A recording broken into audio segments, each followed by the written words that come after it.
How is it going today, ladies and gentlemen? It is that one guy back at it again with some more fun, chaos, and mayhem of Dungeons and Dragons. We are playing Platinum Star City, a campaign that has left twists, turns, heartbreaks, love, and many more emotions flying all around. If you have missed the past 15 episodes, 14 of them up, including 0 sessions added on later, are currently up on my YouTube channel. That's That One Guy Plays.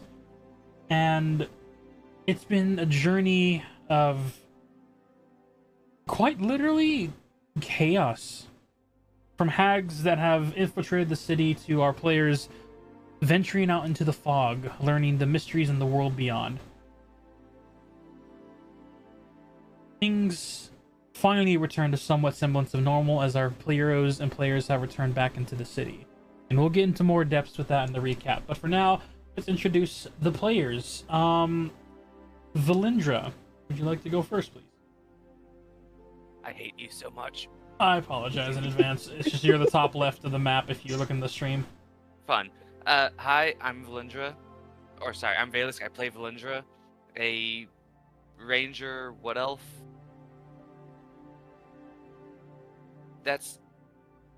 Yeah, there. That's fair. Stealthy person, loves to sleep in trees and keep an eye on the key team while doing so. We have Timothy. Yes. Hi. Hello. I'm Timothy. I'm our fairy bard who is madly in love with our wonderful boyo, Theo. Best friend, Stealthy. His dragon, yes, the Dragonborn. Dragonborn, quote unquote. Yeah. It has to be specific because they're actually rare in the city and in general. If you're here for episode 14, you would know why. Yeah, that's dragons me. are an endangered species. Really are. Who's is in a relationship with one, so goodbye. Look at Timothy bringing up the banister of repopulating the earth with dragons. Oh, Christ. They're kind of okay. Magic is magic, man. I'm not questioning it. Magic is magic. No, you're right. That's actually completely fair. You could probably make a deal. Bitch, I'll just wait till I'm level 20. Thank you. I'll make a wish. One where I don't have to make no deals with no bitches. I could just make one myself. Absolutely, 100%. Up next, Durant. Good name. Hi, I'm Polly. I'm playing Durant Goldweaver. He is a paladin for the Church of Palor. I was tasked with protecting Timothy. I don't think that's necessary anymore. Not anymore. Thank God I'm free. He has a new bodyguard now. One who keeps his thumb close to his body. I forgot which one asked to go last. I'm sorry. It was Umbra. Okay. It's fine. I have my water. Okay. Una, would you like to come next? Hi, I'm Umbra. I play Una, who is an Eladrin druid.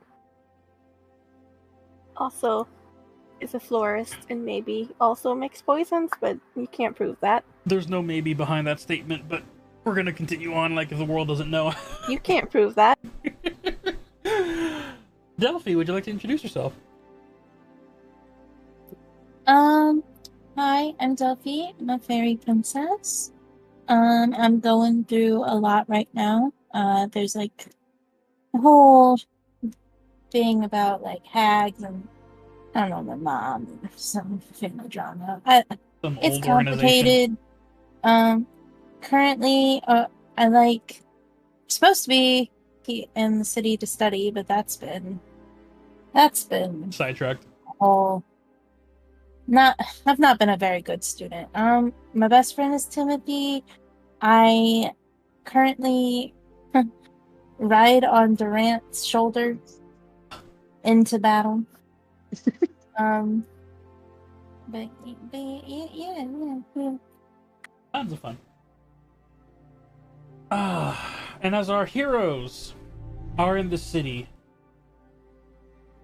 we are going to be having fun. Besides this dice tray, so you guys can see the lovable dice rolls I have for today. That's a 4, so you guys will be in favor as of now, thus far. But we're going to get into the fun adventures and recap. But first, let's get into our intro video of Platinum Star City.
And we're back.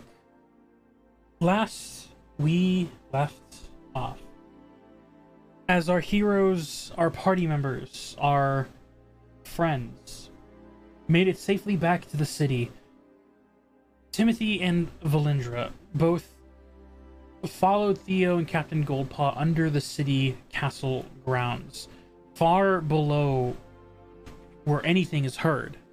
And as time moves forward, sorry, there's someone delivering food to my room right now. Thank you for the food. It's my leftovers from KFC. I just see the door open and then the confidence, because they know they don't want to be on camera. They're very self-conscious about that. And so now that they've learned that I've turned my desk to not face the door, they've been very confident on just walking in and dropping stuff off on my desk. You might want to change your layout, make it where they can. All right.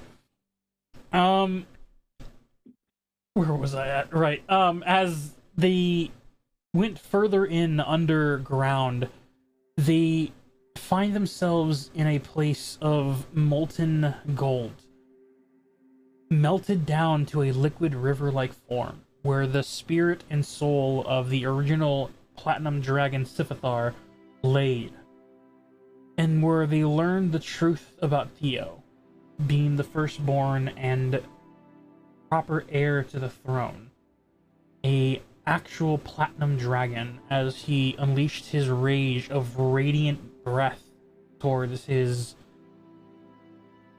astral projected father, we'll call it. Hell yeah, that's my boy. Upon heading back up to the surface, a time of rest came for our heroes, which led for a few of them to encounter their daily lives in a more easy, simplistic, and lore-driven way. For Una, it was selling and figuring out her florist shop and the poison she had created, and how this woven individual had amplified it along with the antidotes to cure it. This led to a conversation with the Empress herself, which gave an invitation to Una to visit a casino in the, we'll call it the Darkened District, a place that does not shine as bright as the Star City, but guaranteed a fun time and safety. It was something to consider. And as her day went by, the next day came of trying to understand it more. I believe you figured out the essence of the poison and how to amplify it, but you had trouble with the antidote. Or is that backwards? Do you remember, Una? I think I figured out the poison, but I'm struggling with the antidote. Right. And as you worked hard throughout the second day, at the end of the day, you decided to take the Empress up on that offer and invite others to the casino as well. And as we move back to the first day again, as Valindra went back down to talk to Sifithar, learn about the new divine energy that he bestowed upon her, making her an enforcer. She learned that through training and through the extinguishing of her and Sifithar's enemies will she grow stronger. And so as time moved on, training progressed, learning how to move stealthily through the night, mastering the way of hunting, stalking, and investigating. On the second day, having the invitation, she decided to take the opportunity to do just that.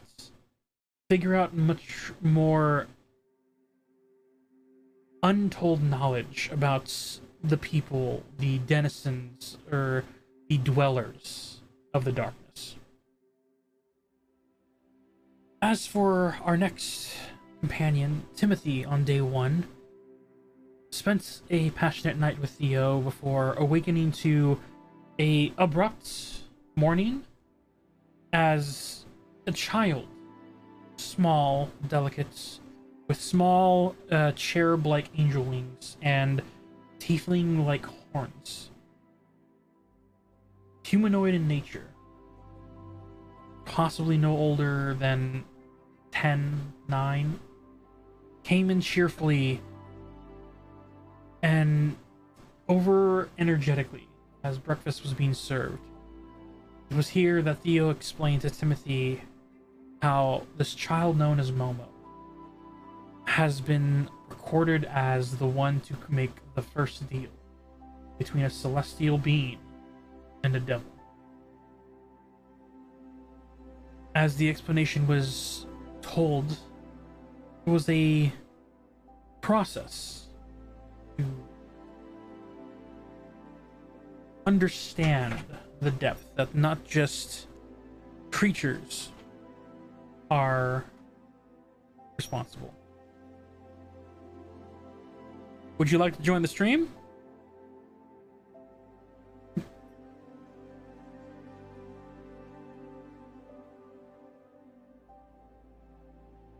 We're live.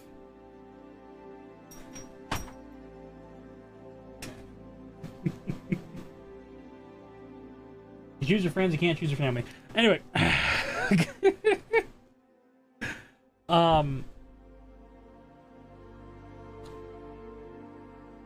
We enter the day one.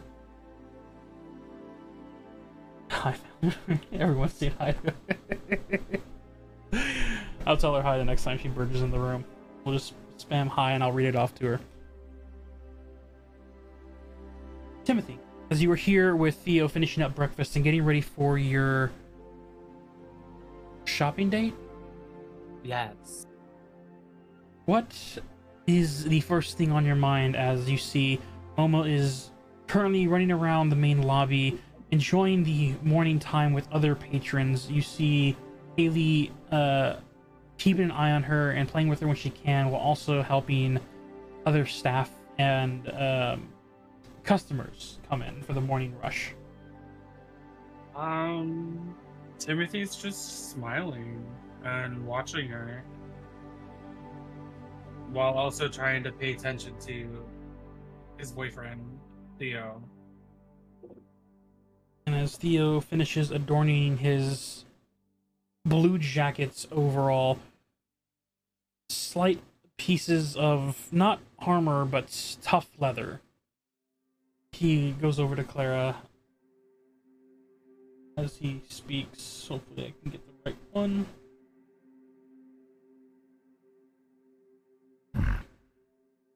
Alright,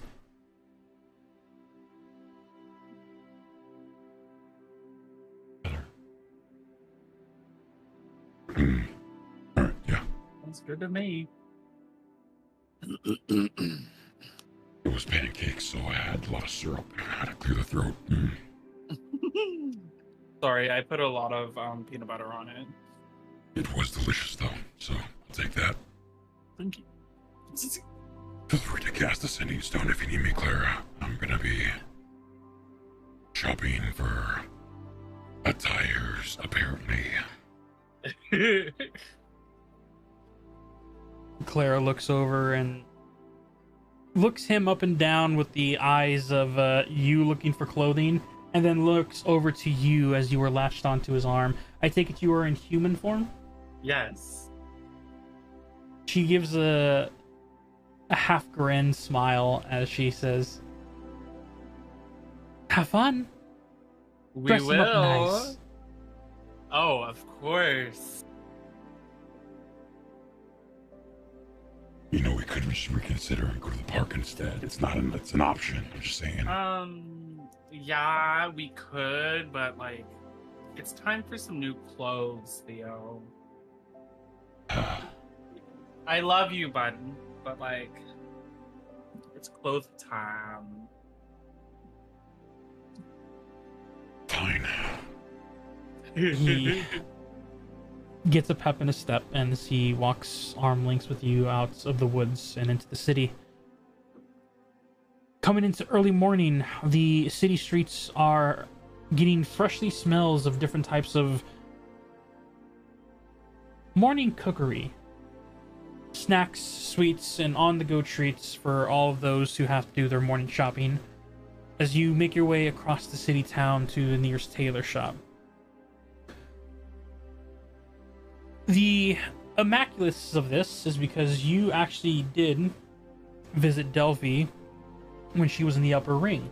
You know that there are more fancy tailor shops in the noble districts. Do you wish to go there, or are you wanting to stay in the lower district? We'll go to. Let's go. We'll stay at the lower. Okay. Heading across. Because I know the fancy ones up in the upper districts are all like fancy wear, and it's They have not decent that suits. Yeah, but I want him to be able to wear like daily clothes too. Yeah. So as the group of you goes and makes your way across town, the journey to there for the nearest clothing shop is going to be about an hour or so on foot, unless you wish to take a cab. No, you already had him start walking, so we're walking. All right. Upon your journey across, is there anything you wish to bring up conversation-wise? Questions? So, Momo, when did you run into her, or when did she show up? Yeah. She was part of the first pilgrimage that made their way from the Feywild. It was a mass introduction. Okay. During the time, she showed up as Joanne, tiefling. Had a rough and outer look. Gone into a few fights. I thought she'd make the perfect bouncer for the woods. And then it wasn't a week later that an angel showed up in her door. Goes by the name of Quindell. Okay. Took me a day or two to figure out that that was Joanne. And then things got more weird when, on the third week, she was Momo. And she can't like control like the transformations at all. Unfortunately not. According to the deal of what we've been able to get from her, Okay. it falls under the idea that the essence of the tiefling, the angel, during those times, those are beings that protects her. Well, she, or her spirits in a sense, is with the other. That. So when Joanne's out, is Momo with the angels or? When Is Joanne that- is out, Momo apparently is with the Nine Hells. Oh, I don't like that. I didn't enjoy the idea either, but I learned that she's not completely suffering. It's an uncomfortable environment, but the devil that's contracted her, that made the deal, simply uses her as an assistant. The plains of fire is still hot. Gets uncomfortable for her. I mean, I feel like that would be uncomfortable for anyone. Dude. And then from what I can tell, when Quindella is out, she is in the celestial realm, giving care, guidance, and joy to others that have moved on from this realm to there. And finally, when she's back to herself, she gets to continue her life. Okay.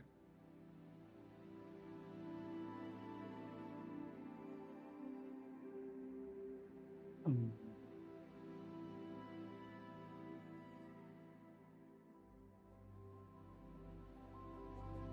So with that thing with your dad, You see, are you his okay? face shifts. Not away from you. He knows it's a question that needs to be answered, not only as a partner, but as someone who has shown quite disdain for him. Mm-hmm.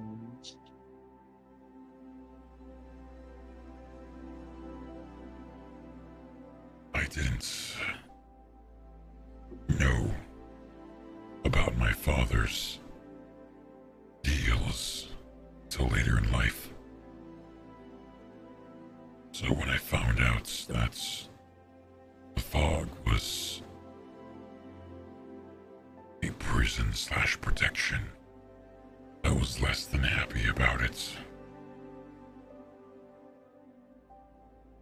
Especially since the second half of the deal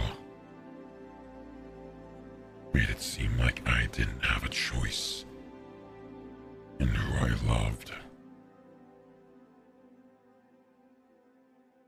With that, Timothy holds his hand and grips it as tight as my little human hand can grip a dragonborn hand. As you do, he enjoys the sentiment and pulls your arm in for more of a closer hug-ish type walk. Your human form, you're still around 5'5". 5'5", so yeah, his 6'7", 6'8" form is still a little taller, but it's not too much of a lean, but it's still comforting that he gives. All right, let's get to this closing shot. As you continue walking forward, you guys make your way to a small section of shops bunched together. There's clothing, blankets, furniture, and as you see all the other citizens moving around for the day, you see the clothing shop nice and open. One of the front workers are sweeping the fronts as they see Theo and you approaching. They give a polite, slight bow and speak up. Welcome to the, all types of yarn. We have yarn that can be turned into any type of clothing, magical and or regular. Ooh, love that. I am assistant seamstress, curriculum.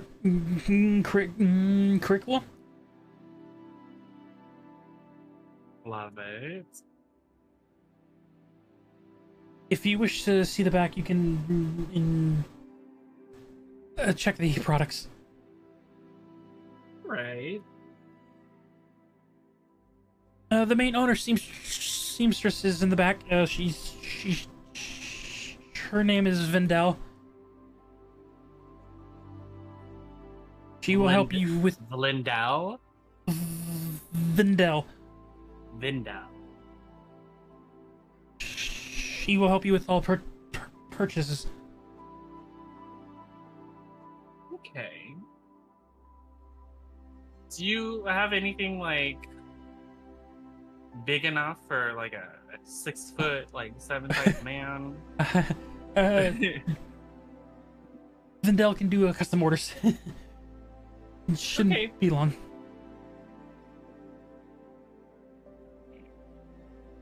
And then I'll start looking around for things. Theo gives a bow to the front.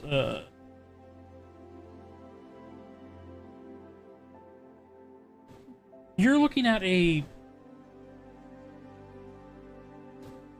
very non-muscular dwarf. Can be easily mistaken for a gnome if it wasn't for the essence of not only a heavy beard that's tied up in almost like frill like I'm trying to find the word,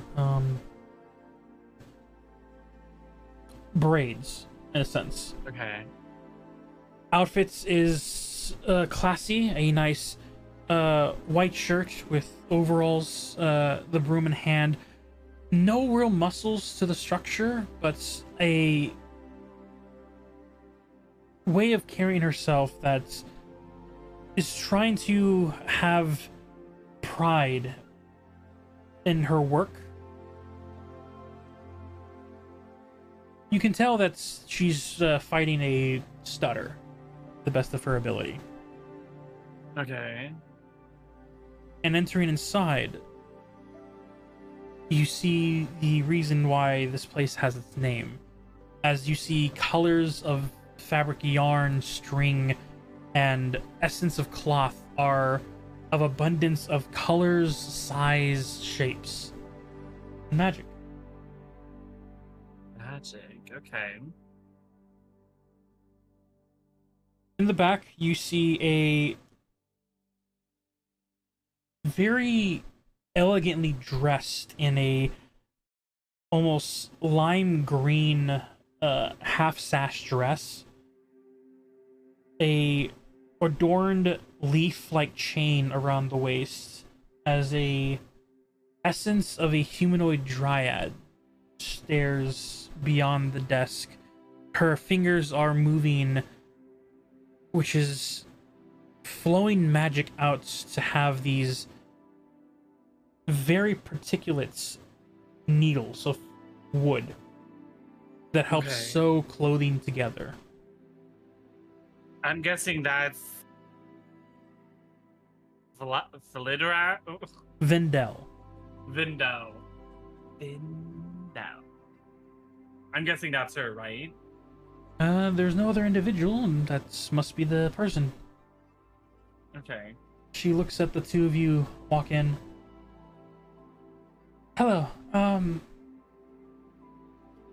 haven't seen you before. Hi, I'm Timothy. Why, hello.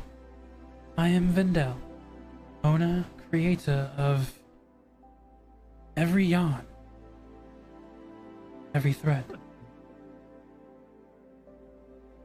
I was told by your worker up front that you do custom orders.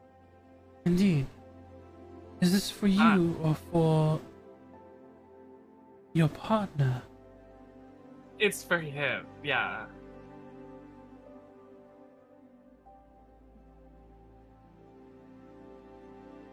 Very well.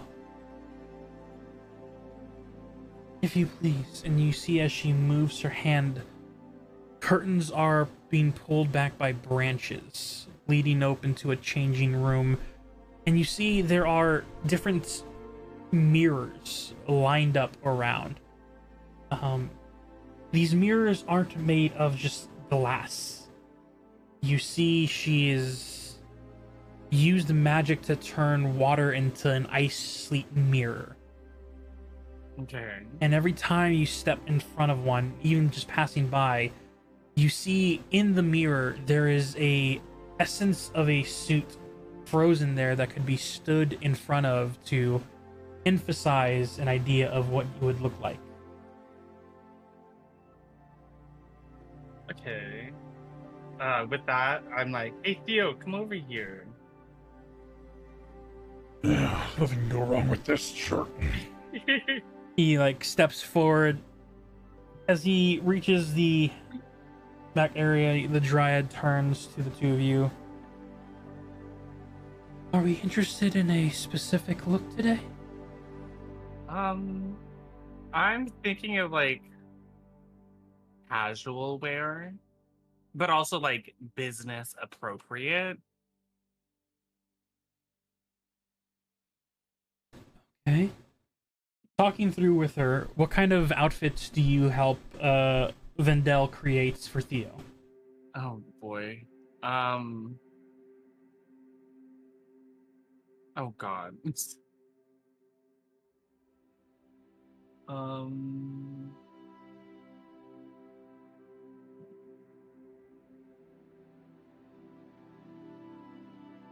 Okay, so just like give me like what looks like Theo is wearing now. Theo is wearing a heavy blue jacket. Sleeves are only going down to bicep. It doesn't go down to the arm. Okay. The suit is made to cover the undershirt that he has on, that is holding almost snug to the abs of this fighter-like bar keep. Not more tavern keep, actually.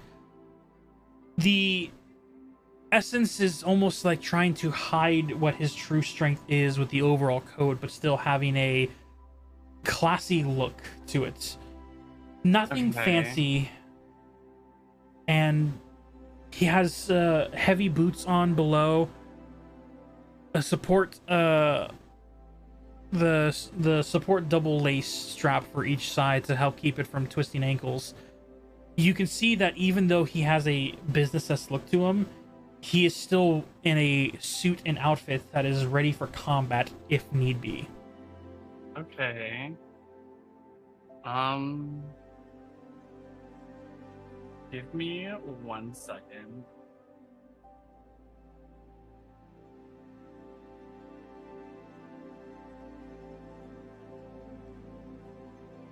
This is also like casual. Okay. Here, I'm just gonna send you this. Yeah, let me get a better screenshot of that. All right. I will do my very best to describe it on this 6'7" dragonborn. Something like this. But like instead of like long sleeves, we'd make it like shorter sleeves. Okay. But that's about it. Same color as well. We'll make it Timothy's colors. All right. As a few hours pass of sizing and moving fabric with magic, this dryad makes outfits of a nice, comfortable, cotton-like pants, mixed in with almost a leathery-like hide to help with tears or ripping in movements and motions. Timothy or Theo would put in his 2 cents of needing to be able to maneuver in this if things go wrong. The nice boots that go up that have a insider buckle, keeping the laces hidden to almost look like a fancy-esque boot wear with a nice, I wouldn't call that a sweater vest, but a vestige that has ties going from the bottom stomach up to the close to the neckline, leaving a V-like opening where a what's it called? Not turtle. The flaps on the side of a coat gently hover. A collar. My goodness, that took too long. Thank you, Rach. I'm not much for a fashionista. I'm trying my best. A collar that is popped comfortably and fits his neckline that makes it natural, along with a loose sleeve coat that goes down to the lower, just below the elbow, and then becomes a decently snug to the wrists, like, unless you wish to shorten that. I want the sleeves to be shorter. Okay, it'll go down to just Because to the elbows. I still want to be able to see, like, his muscles, of course. The way the suit rips with the sleeves of the arms, his muscles are very well known. The tones of his legs, you can see the calves and everything. The vest of the jackets makes it where you see a nice tone to him, though less visible abs as his other casual shirt jackets portrayed. But dashing, dazzling, and a good business casual look for a very fine dragonborn. My dragonborn. As the dryad finishes up, and you see that during the time of Vindel maneuvering fabric, curricula moved around and replaced certain sections to help with the flow of putting the suit together. As Vindel looks to you, is this what you need? Yes. Would I also be able to add just one more outfit on to this whole payment stuff? Indeed. Okay. What did you have in mind? Let me... So I already forgot what they look like, but I like them. Or at least one of them. Okay, is that one? We'll do this one. We'll do this one. But also, this one would be more like Timothy colors too. Okay.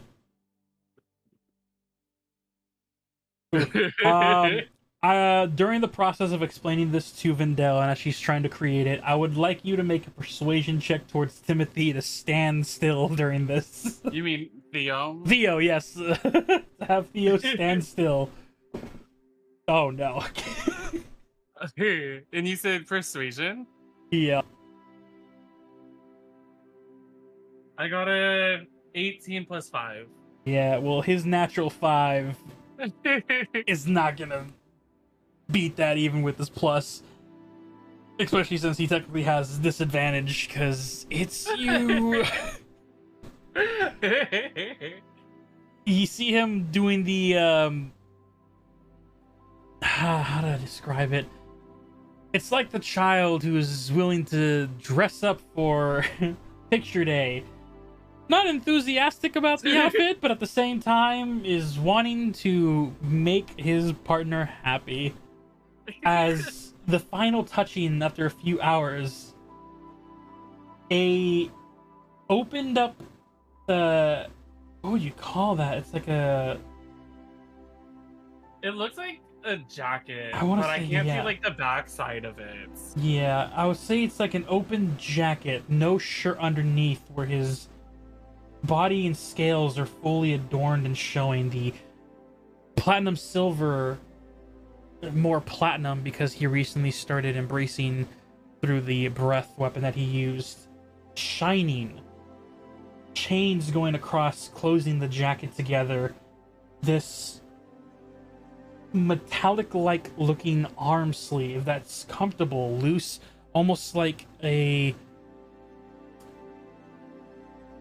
what do you call those the football players have on their arms? They're like muscle, stretchy muscle, arm wraps, compressors, but made of Sure, yeah. metal and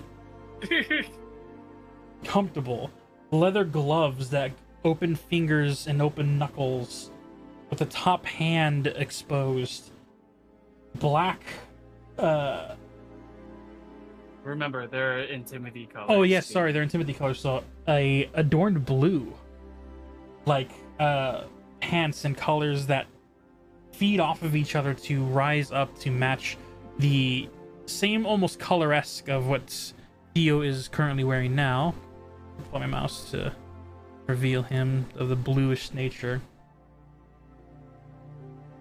But as his chest is exposed, the platinum is very visible from his skin.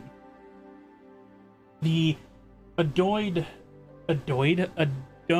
pointy boots blending in, and the heavy leather belts around.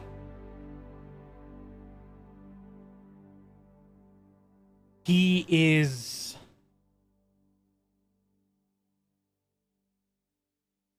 not exposed, but his persona that he usually wears is fighting this not bad looking outfit at all. Probably only wear it for you. Good. If you want to share that with chat so they can see, or not chat, but with Discord if they want to see what the outfits that generally look I like. shared it with one person. Alright. But I mean, nobody else is saying anything about it, so I mean, they'll get a keep. Show us. Or As the image is going to be sent to chat as that goes along. 2 I outfits are feel made. great fear.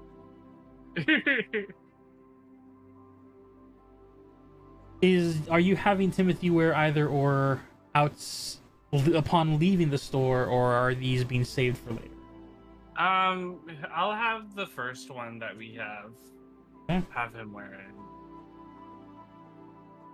As the outfits are finished, packed up, folded neatly, put in a bag. Nice and ordained, almost druidic-like packaging.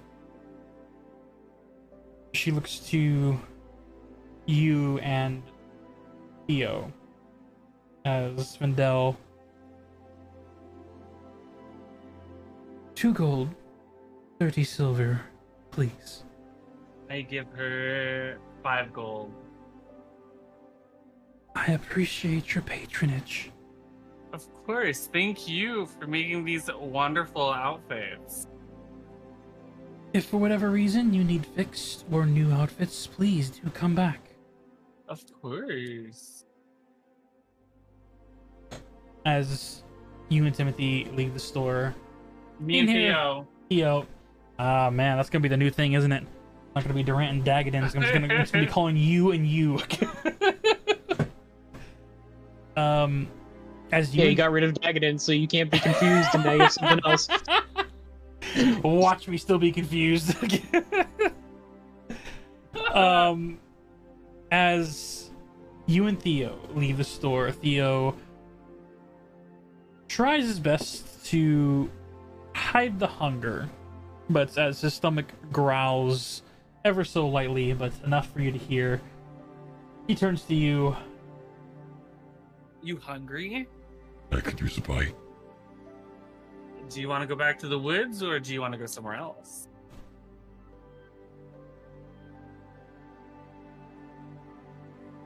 I kind of want to take you somewhere, but it's not as a pleasant atmosphere as the woods. What is good. it? It's somewhat of a dive place in the dark rain. Okay. You're not planning on killing me, are you? Timothy says that with an evilish, like, smirk on his face. If we're being completely honest, you probably kill me first. Theo, I could never. He pulls you in for a hug and walks you down.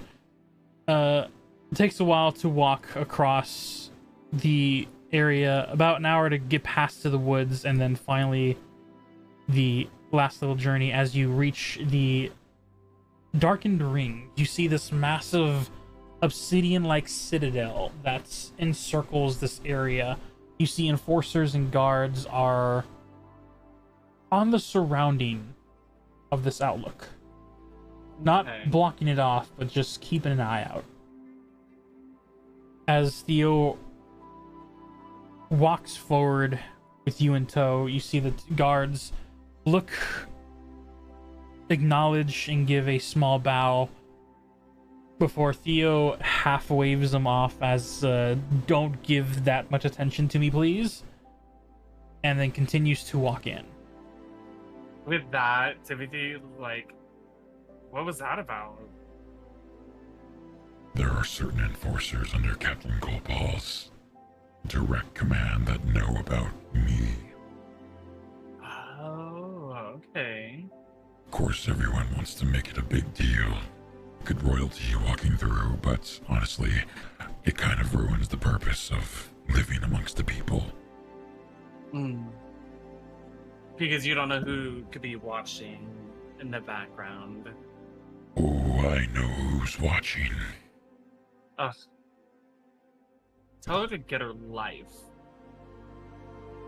I think my daughter has done a pretty good job of that.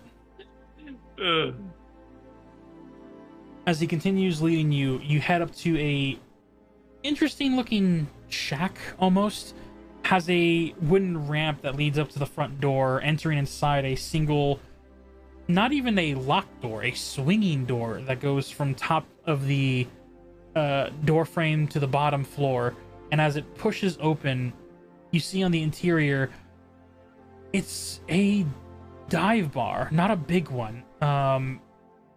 You smell not only smoke of other cigarettes, but deep fried food. Very interesting, delicious deep fried food. And as Theo brings you to one of the bar countertops and sits down, you see behind the counter there is a very muscular male tiefling who steps around, sees Theo as he gives a two-finger head wave to him. Hell, I didn't expect you back here in a long while. How's it going, T? It's going pretty well, Caleb. Who's, this pretty little thing. With that, I put my mage hand in his face. Feisty! I see the appeal. Can you get it off, please? I move it, but I still keep it, like, semi-close where I need it. Well, pleasantries and teasing aside, what can I get you guys? Be on your best behavior, Theo.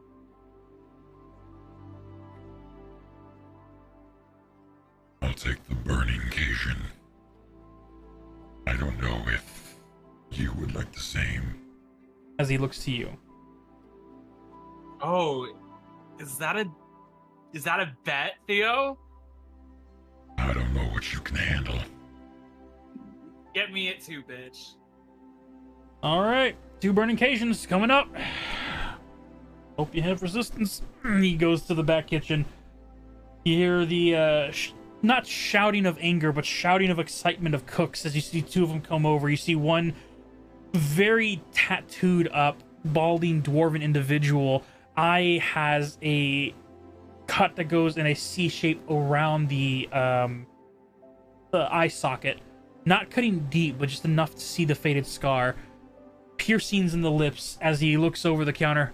Oi! Hey, T! You ready for this one? Make it hot. You can smell the aroma of spices and seasoning. You hear the sizzling of fried pans moving, the light of flames flickering in the background. Make a constitution check right now. As the aroma is leaving the kitchen window and hitting the atmosphere around you. Regular constitution. Just a constitution check. I got 18. With an 18, you can smell the spiciness of whatever they're cooking. And it's enough to definitely clear the sinuses.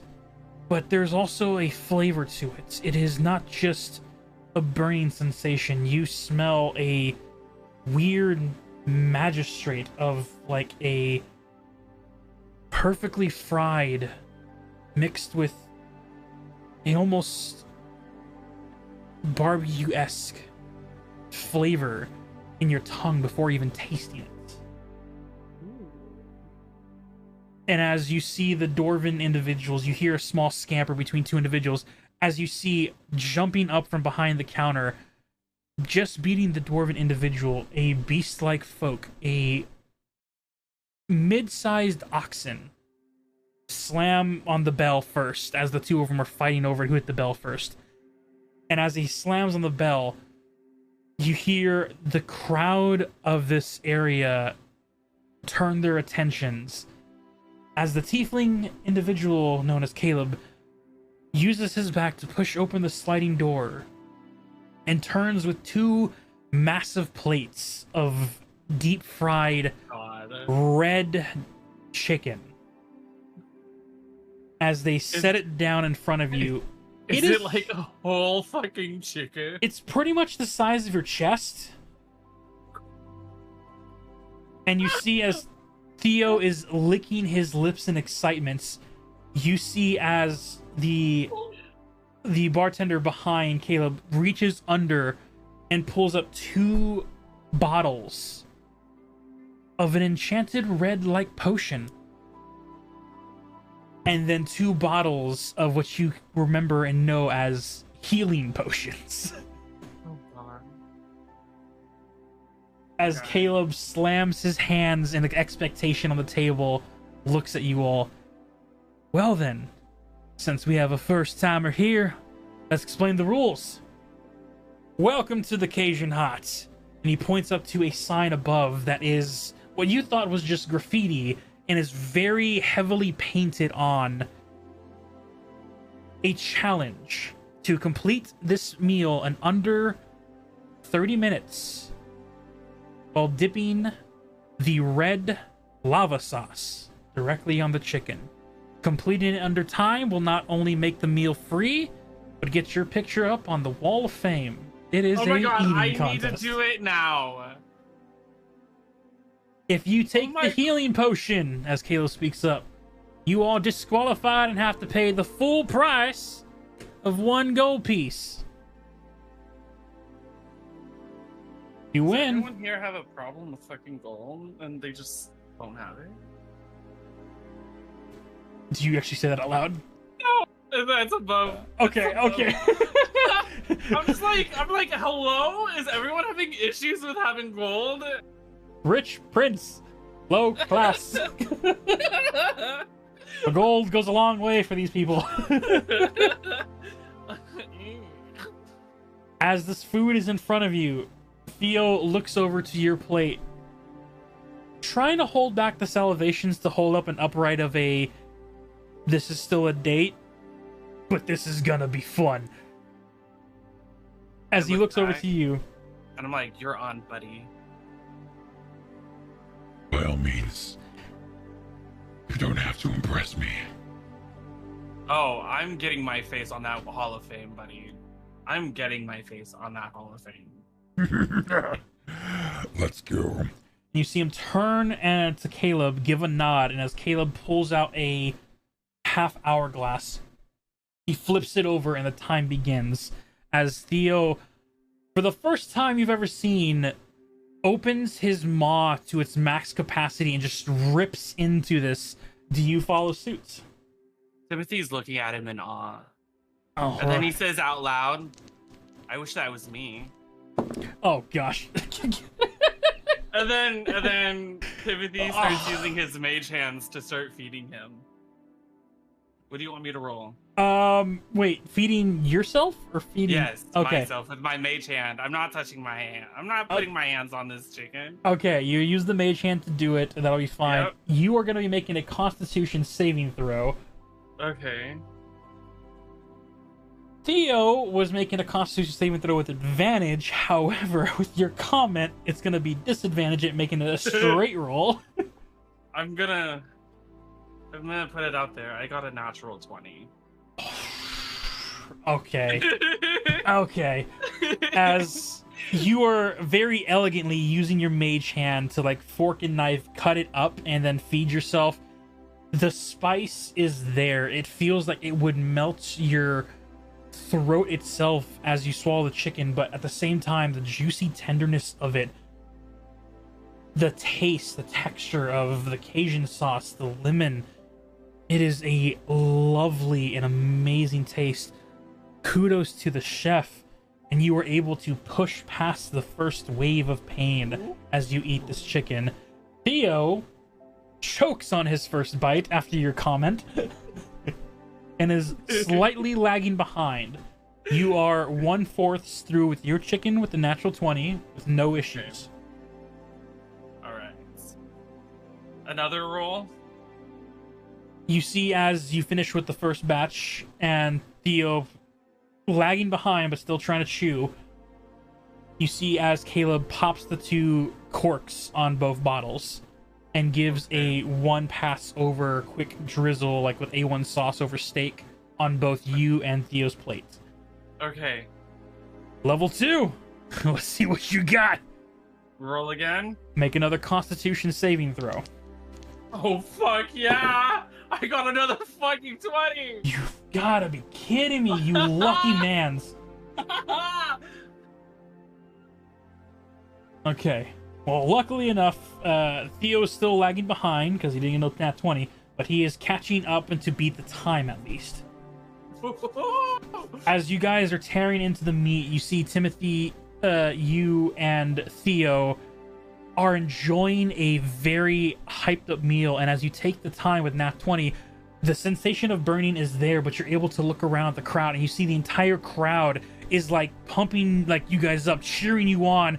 They each have their own ale, drinking and looking at the fight you guys are having against the clock itself. And it's a den of misfit, fun, chaotic people having the time of their lives watching 2 individuals take on a challenge that you get the feeling most of them would avoid. And the excitement is thrilling. As you finish the second quarter, as Theo finishes his 1 quarter, you see as Caleb looks to you, now this is impressive. I've never seen you lag behind, Theo. You see Theo with his mouth full, chewing through. Don't tempt me. Oh, come on, big boy, keep up. After you finish the first layer of sauce and eating, the second drizzle of the sauce comes over, and he does a X-like mark over the meats, 2 layers of lines. The bottle is almost half empty now. Another Constitution saving throw from you. All right. Oh, wow. Oh my god, Josh. Theo absolutely fails. I'm going to give you my dice because I just got another nat 20. You are an insanely lucky person. Share that luck with Pi. He could use it. Or not Pi, but Polly. Share with Durant. He could use that luck right now. Ship him the dice. No, I can use that luck all the time. Very, very nice. You are you giving inspiration to Theo, Rach? I hope you're giving him inspiration, Rachel. I don't need it, obviously. If you're getting inspiration to Theo, you can do it. Yeah, you absolutely can. All right.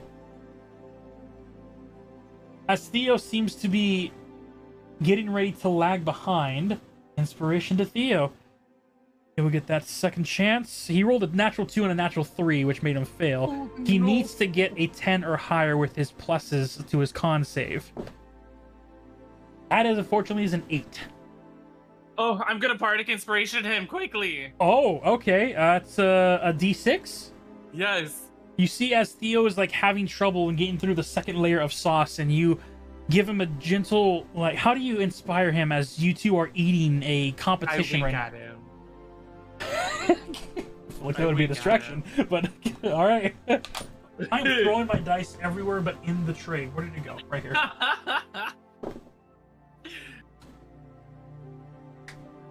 I'm sorry. That is only a 1, which puts it to a 9. It's not enough. Oh! My poor big boy. Theo, after seeing you wink once again, is conflicted with emotions, with competition and competitiveness, but you're just too adorable. And you see as he like accidentally like open like the not full slack jaw, but the half jaw that makes some of the meat fall out, and he tries to catch it with his tongue, and he just like puts more sauce on the tongue and lips, and it's just burning all the more, and he is slowing down. He is not even halfway done, and the clock only has about 15 minutes left. Oh my god. Okay. No, I don't want to ruin it for him. Okay. Never mind.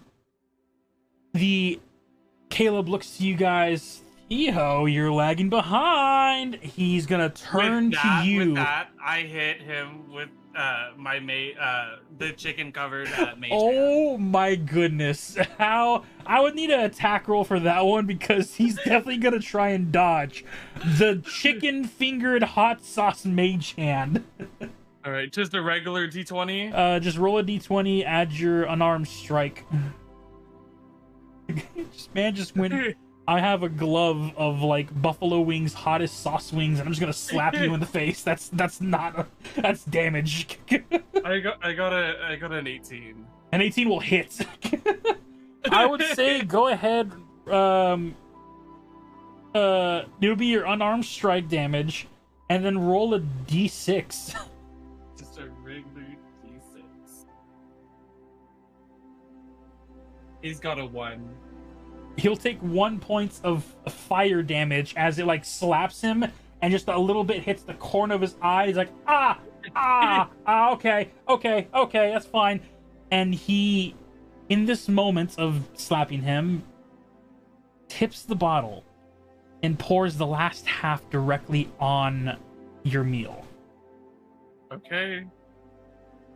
I'm going to roll for that constitution. As Theo looks at your plate, sees the sauce fall, and then look back, he looks slightly concerned, but you've been handling this like a champ, so he changes that concern with confidence and look in his eyes, and he's going to try and catch up as you succeeded 3 times. You're 3/4 done and about to have a record of this place. You want me to roll one more time? It's another con save for you. A DC's higher because he dropped the whole bottle after you slapped him with your spicy hand. I have a dirty 20 this time. That's just succeeds. As you demolish this challenge and absolutely very elegantly too, because you're using a mage hand to like cut up the meat and eat as Theo's like savagely biting into it, trying his best to eat as you finish up your plate and very elegantly like use a napkin to clean your mage hand and then use the mage hand and the napkin to clean yourself up as Caleb like lifts his head from the crying position from his red eyes now. And we have a winner. What's your name? As long as you don't slap me again. Timothy. Yeah, we have our winner, Timothy. Oh, it burns. Oh. Next time, rubbing don't make his fun eyes. of my man. As you see, Theo is finally barely halfway done, 2/4, and there's only 10 minutes left on the clock. I'm going to help him. Alright, Bardic Inspirations is the only way you can help, because you can't actually eat his food for him. Oh, okay. I'll give him another bardic. Alright, as the timer continues, that's a nat 20 for him. He's doing good there. So he'll save the Bardic for the next one. You see as he devours through and as Caleb just can't see well anymore, he just slides the bottle forward and Theo, almost like knowing the challenge, like he's done this before, pops the cork off and pours the last half bottle onto the plate.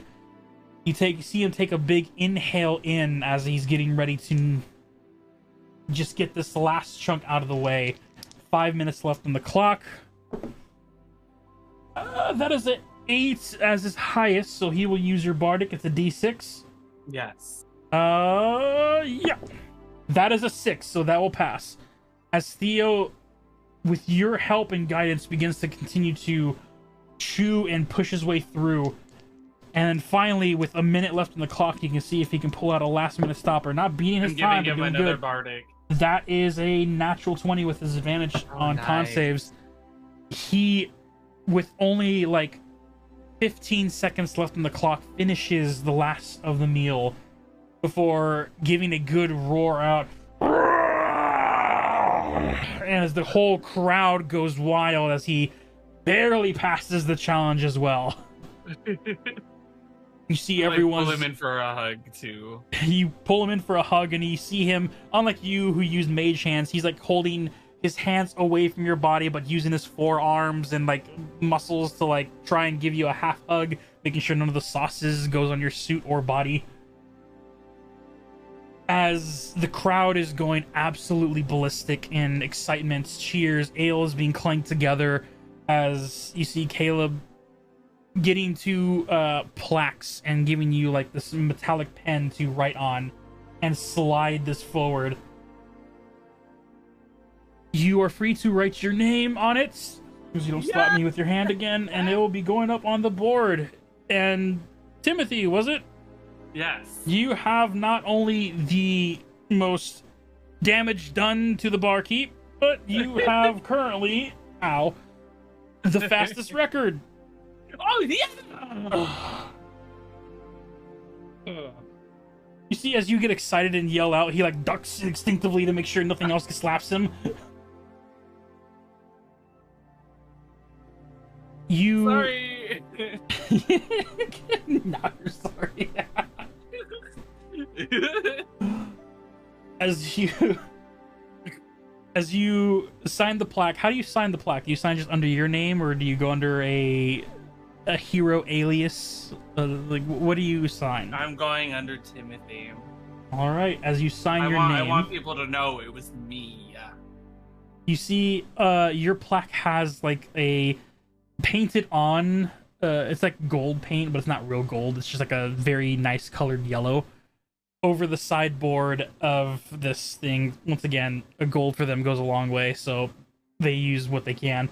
As they take the plaque that you sign your name on and they put it over the center of the kitchen doorway where everyone sees it as they look around waiting for their meals or waiting for the drinks.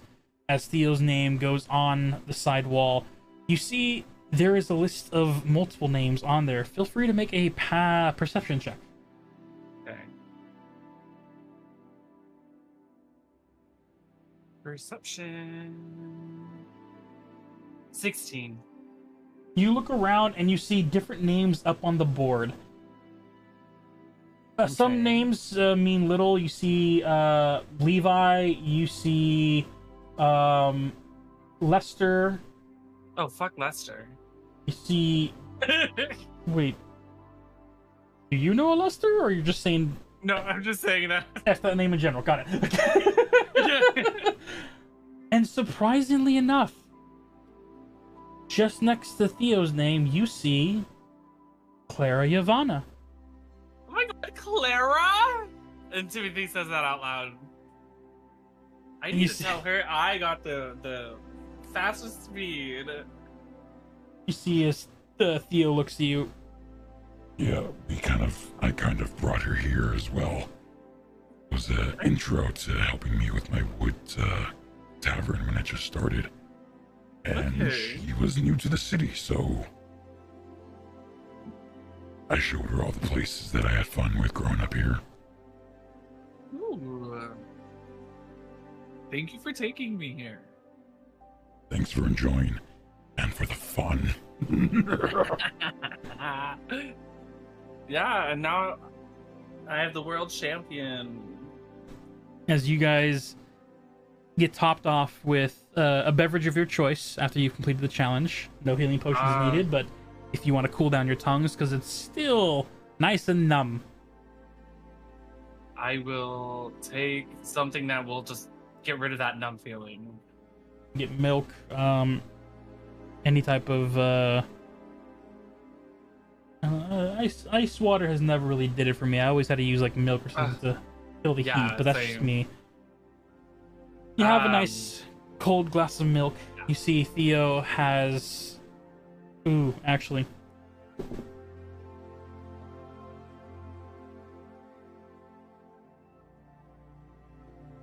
Theo, you see as Caleb pulls forward like a glass that would be like a strong whiskey. Theo looks at it, and then naturally he just like holds his hand out to stop. The water works fine. You see Caleb, somewhat surprised, looks at Theo, looks at you. I raise my mage hand, Ah, but that's all. there was like a moment where he was about to give you like a, oh, he's healthy for you, which Ew. immediately got shut down when you raised Oh. your menacing hand, and he's just like, oh, he's threatening to you. He like backs off, grabs him a water, sets him on the table, and is now standing on the other end of the bar, Kenton. Okay. Can I like give them a donation You absolutely can. Tip to the keep or tip to the place. to the place? Okay. Caleb comes back over after a while when you finishes your cups and everything. He looks to you guys. Feel free to have more people come by, have some fun. See if you know anyone who likes their spices and wants to see if they can challenge for your place, Timothy. Send them on No one by. can take my place. Thank you. I will just come back and beat it again. Hey, that would be impressive. Anyway, is it possible to like leave you guys like a donation or some sort? What are you, rich? Yeah, Hey, seriously? I am a prince. Yeah. You see, like, Caleb, like, eyes, like, slightly widen, but also looking at Theo once again, like the eyes are saying, you snagged a prince? More like I snagged him. And Theo's just, like, holds his hand out to Caleb, like, keep it on the down low, like, hand gesture. Yeah, and I raise my mage hand too. No, we would gladly and happily accept any and all donations from royalty. Okay. Well, I'm going to stealthily sleight of hand him 20 gold. I have money, guys. I have money. You see, as he's expecting, he holds his hand out and gets ready to slide of hand it to catch on. You slide it perfectly fine. So fine that when he goes to collect it, he's expecting like maybe 500, which is 5 gold, or maybe even, heck, maybe even 10. And you slide 20 gold, was it? Mm-hmm. Yeah, roughly just a $2,000 donation. The look on his face is both of shocked, appreciation, shocked, and tries to very discreetly like put the 20 gold into under the counter table, which like doesn't clatter on the floor, but you can hear the coins clatter on the cabinet underneath. Please do come back anytime. We can get you regular meals as well. Chef Gravo is very good at making anything and everything. Might not be fancy, but you know, it's delicious. Sometimes deep fried. Well, who am I kidding? Mostly deep fried, but it's good. Okay.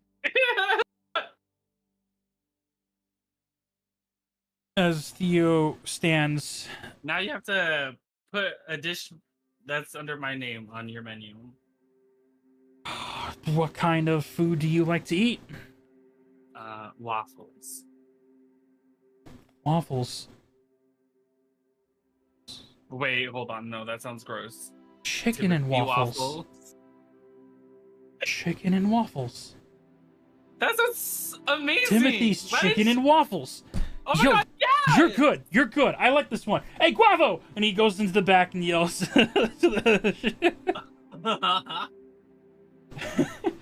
As the Caleb goes back, and you hear like the beginning as Theo stands.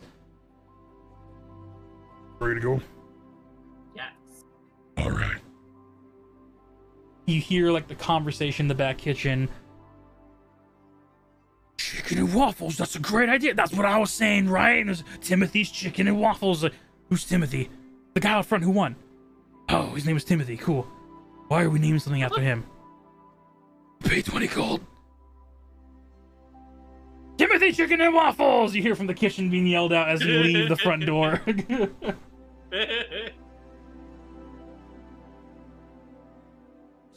As you exit. Are we heading back? Yes. Okay. You head with Theo back to the woods, and on the way there, you see as Theo walks by some guards, the enforcers in the front of the Dark Ring. He turns to him and simply says, But Captain Goldpaw, there is no sign of the darkness as of now. Yes, sir, will do.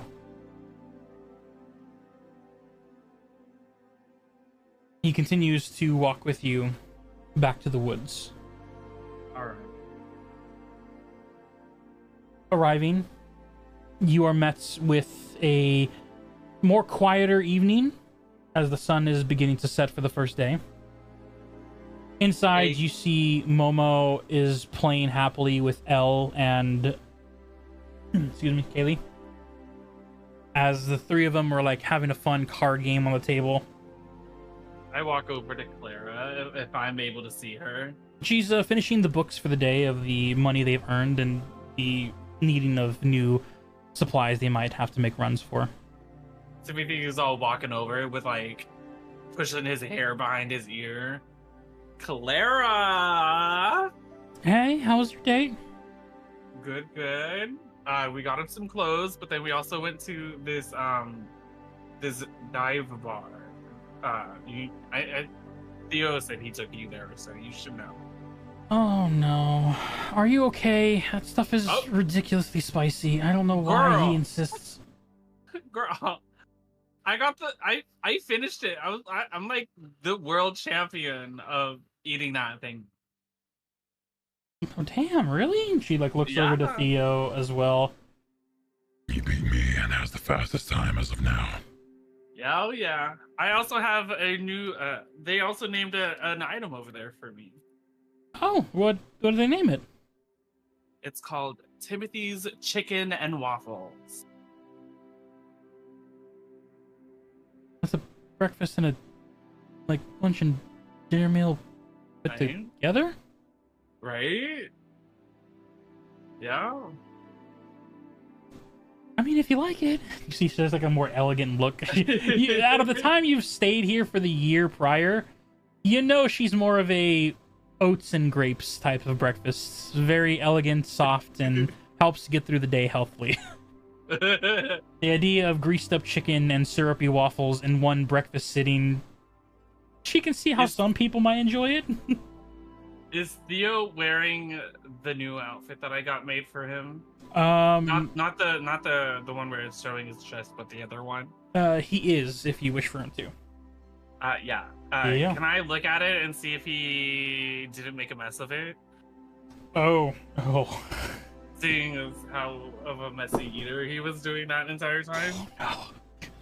No. It's a little bit of here. The reds kind of don't really blend in with the blue. It's all around the lower chest and chin area.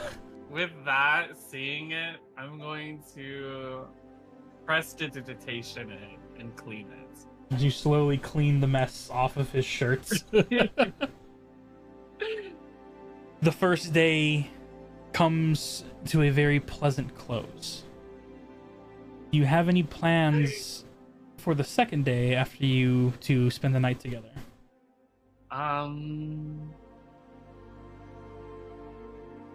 Probably just have an adult fun in the bedroom for the first part of it. All right. We'll leave that for the imaginations and for our future fan writers if they want to make those. I'm already on it, you guys. In the meantime, moving back to day one before everyone gets invited to a night out for day two. Day one, Delphi. Are you ready? What? Do you have an idea of what you're doing for the first day of your vacation, time off, not having to go on an adventure? Delphi is gonna go to the Sphinx catacombs. The library. She's gonna spend like the whole day like looking over stuff, anything that she can on the city's history, and anything that like kind of talks about deals or anything. She's just spending all day there. Okay, you're looking for knowledge about deal makers, using magic to incorporate the clause of a deal. Okay, I need you to make two different checks for me. The first one is just going to be a simple investigation on your look through the book, and then the second is going to be perception on your surroundings as you're looking through the library. Okay, so investigation. Yes. This is searching for the right knowledge. 13. With the 13, you're able to pick up different stories, rumors and lore and legends about deal making.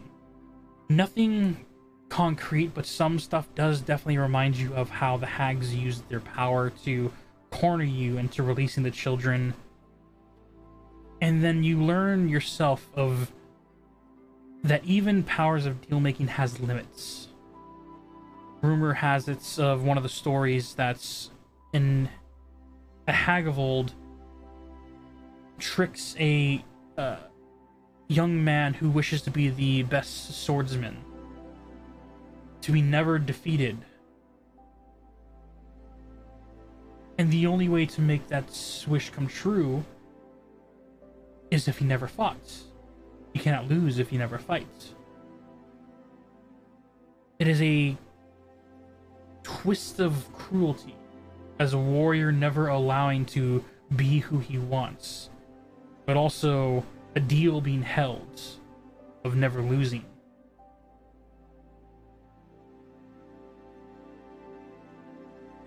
You see the dark ends of what this can be. And as you're searching through the library, finding more collective knowledge about this, most of the signs you get are of warnings to avoid deal making in general. Go and roll me a perception check. Okay, perception. 14. With a 14, as you're looking through the library, going deeper and deeper towards the older book sections, hoping to find something more towards the beginning of the city's developments, maybe times closer to when the city was first put together, you might be able to find information. You look through a historic of books. Most of them at this point are of the Feywild. Stories that either Fey folk have brought over or have wrote about. Hags were a warning. There weren't many of them, and the few that were in the Feywild were still dangerous. Tales and warnings to stay away. Do not go to them even if you are desperate. For their only mission is to collect as much power as they can. And you see a title of a book.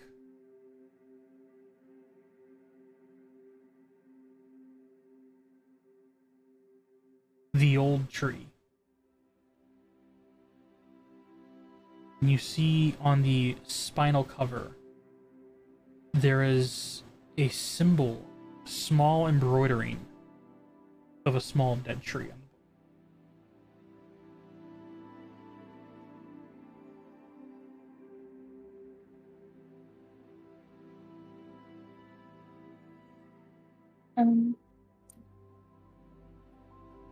Definitely picks it up and like brushes her fingers down the spine. Moving across the spine, you feel that it is a old leather, like almost similar to a tome, but there's no real arcane sense you get from it. You're passive. Seems to be like just a leather book. Duffy starts to look through the pages, like she opens it and just kind of softly turns and just glances over a bunch of the different pages. As you pull the book from the shelf,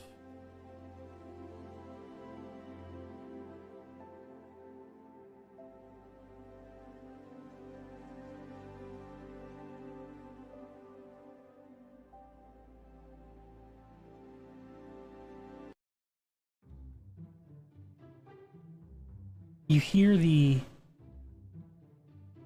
shifting of a mechanical lever. You hear the turning of gears as the bookshelf itself pulls away from you and slides across, showing a different room. Dust falls from the moving bookshelf, and the book stays attached, seem to be hooked onto a lever that leads to this new passageway in this library.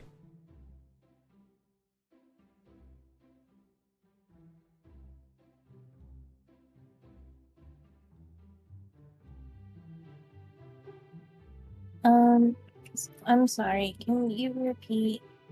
Yeah. You said it was a stairwell?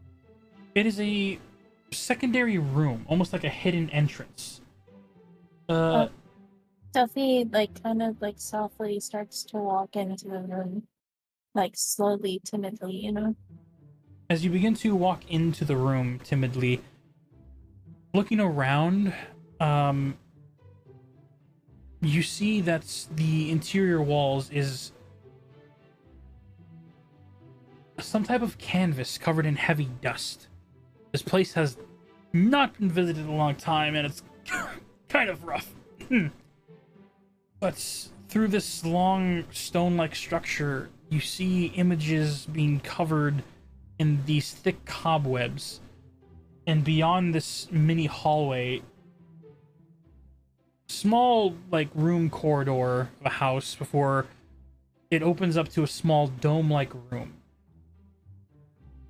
2 shelves, a few books line either on their side, having no other books keeping them upright, a small workbench table, and it seems a single book tome like on the center desk. Do you have dark vision or no? No, I do not. This place is only able to see via the light from the library down the hall. It's kind of dark. If you try to read in this light, it wouldn't work. And,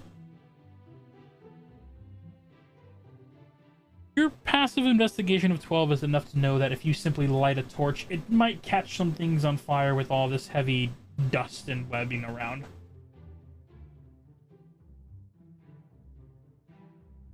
Okay.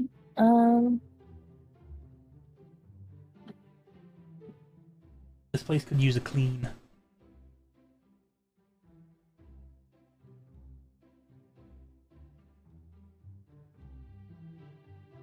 Um,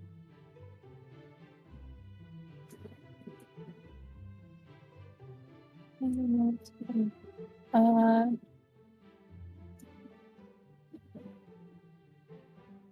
It's not bad helping for very long, but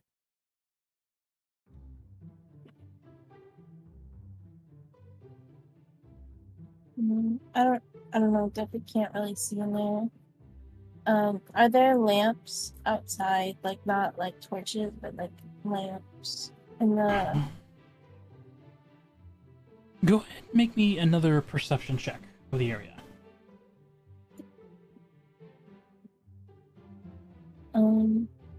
My god, it's been stupid. I don't know why. Oh, 19. With a 19, you search around and you're able to see that there are old candle wicks hanging off of walls around this room. Not torch, but it's almost decorative. But you see that there is a place where you can actually light the wick. Delphi's gonna use Druidcraft to light one of the candles on the wall.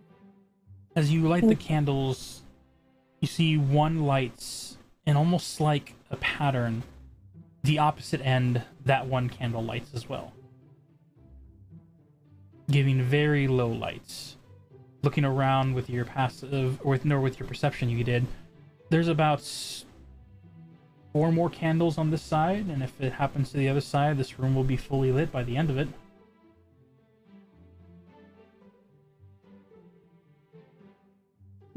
Can Duffy see like the books better now? After taking time and lighting each candle, the room becomes well enough lit to be able to read the books if need be. Yes. Okay, Duffy's gonna go over to the book that's on the desk by itself.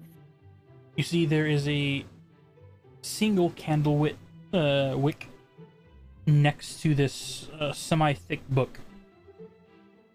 It is halfway used, but still able to be relit if needed. The book is covered in heavy dust, like it hasn't been touched in ages, and the desk itself is, you see a quill feather pen, some ink,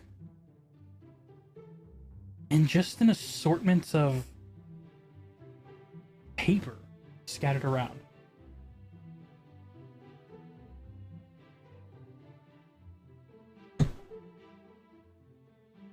Duffy's gonna inspect the deck and like look at it closer.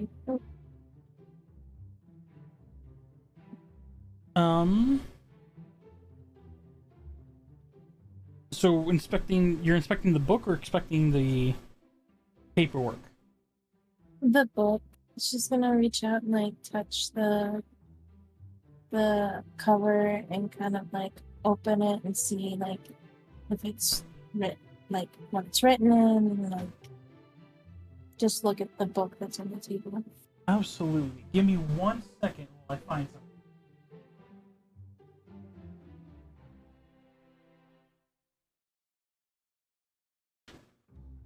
Oh, yes. Okay.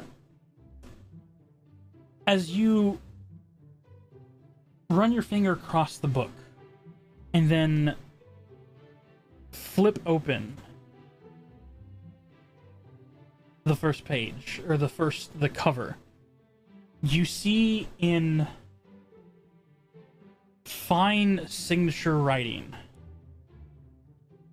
almost if someone had written it enthusiastically with the very quill pen that you have seen covered in dust on the desk. A slight, I guess, autobiography? It simply reads as such.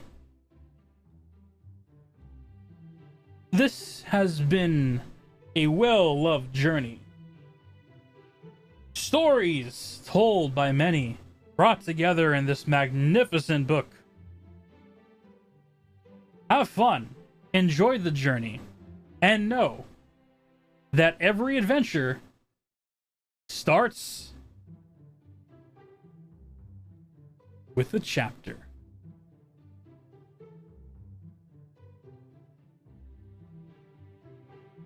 On the very bottom, there is a signature. What languages do you speak?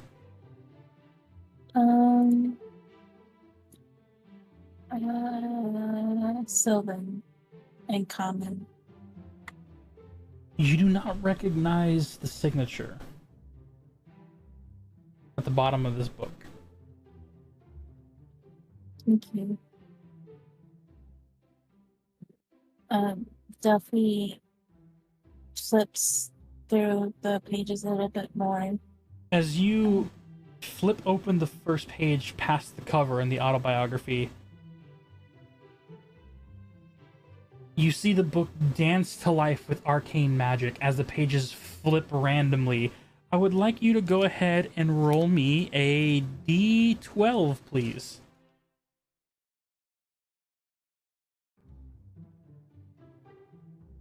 How I do that? Oh, wait. Okay, never mind. I'm gonna use my inspiration and reroll. Okay.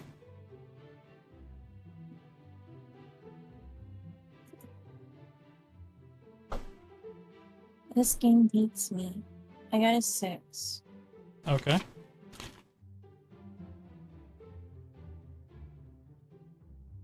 You see, as the page turns, you hold your hand out to stop the pages from turning so rapidly, and as you hold the book down on a certain page, you see the page stops on a story of the 6th chapter. It's titled, "There's No Place Like Home." You read the story. The story tales of a magic child who travels the world, makes teleportation circles to be able to get wherever she wants. But somewhere along the way of her journey, she never really made a main point of origin.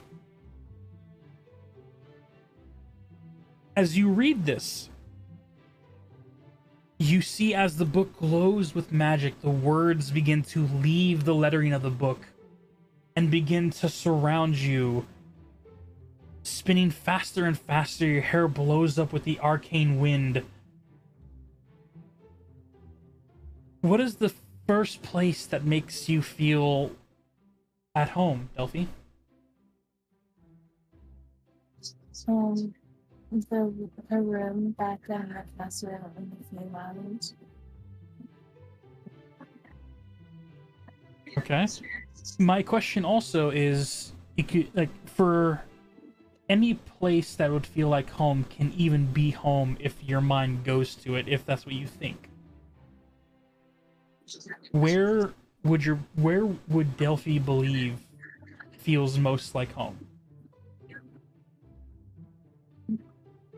Duffy would feel like home in the garden outside the castle back home in the Feywilds, where her and her sister would have tea parties when they were little.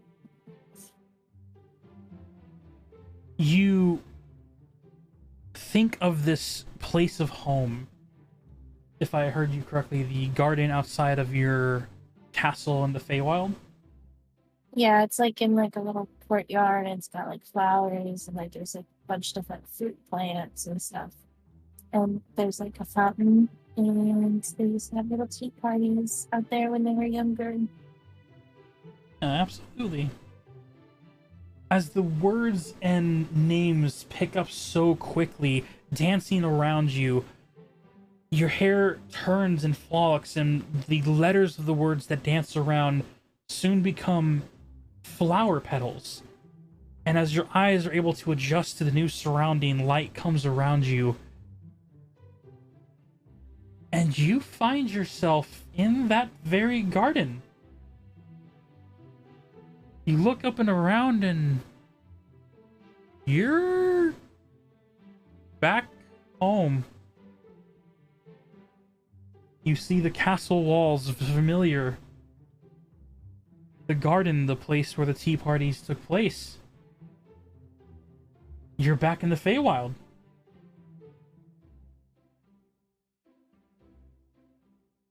Delphi kind of like spins around slowly, just like looking at everything. And she like reaches out to the plants to see if they're real. The plants are not only real, but just as the Fey magic circulates through the fairy royal bloodline, you see as the plants grow, almost in acknowledgement and excitement that you're back. Delphi kind of like hesitantly at first, but then very swiftly starts to make her way up the path towards the classroom. Just like path, like it's like a little like walkway that goes to like the past like some doors that would lead inside. You head over to the doors, and just like Memory Lane, you find your way through the garden, the slight maze that it might be, heading up to the castle stairs, the doors that lead into the interior. And you see in the front, sweeping, the very lovely red-shelled, black polka-dotted. And as she sees you, a very excited and shocked ladybug, who was your maid for the longest time. Oh my! Princess Delphi! You're back! Delphi runs over and embraces her in a hug. As you go over, she sets the broom aside with one of her arms, and she goes and hugs you back. Up of inspiration for Delphi, as she is now in arms with her magical ladybug, Ashley. Excited, and you see the brinks of small tears beginning to brim on the side of her eyes. How are you back? This is so exciting. How did you do this? Delphi comes back into this. It's a really long story. It's like, where is my mother around? Yes. The queen is still bedridden, but she's in her bed, doing fine. All right. Your sister is currently in one of her meetings. She's so. Are you here to visit everyone? How long are you staying? I'm not entirely sure, but I really need to speak with my mother. Absolutely, yeah. Right this way. You see her open the doors to the castle as you begin to walk through the long halls. Massive as the castle kingdom of the Oleander's royal visage is, it takes a while through the long hallways to walk through, and after the long walking, are you still staying in your human form here, or are you reverting back to your fairy form? No, I'm in my fairy form. As you revert back to your fairy form, you see as the magical ladybug will then begin to fly and use her wings extending openly to drift alongside of you, making less of a foot clatter noise against the stone polished like structure of a floor. And it doesn't take long before new footsteps are heard, skittering like claws rapidly running before coming around one corner as another waitress who was not waitress but maid who was cleaning a pot grabs the pot before it falls over as a very excited courier dog seems to have gotten the sense of very familiar. As you see, Abur is now making a beeline straight for you down the hall.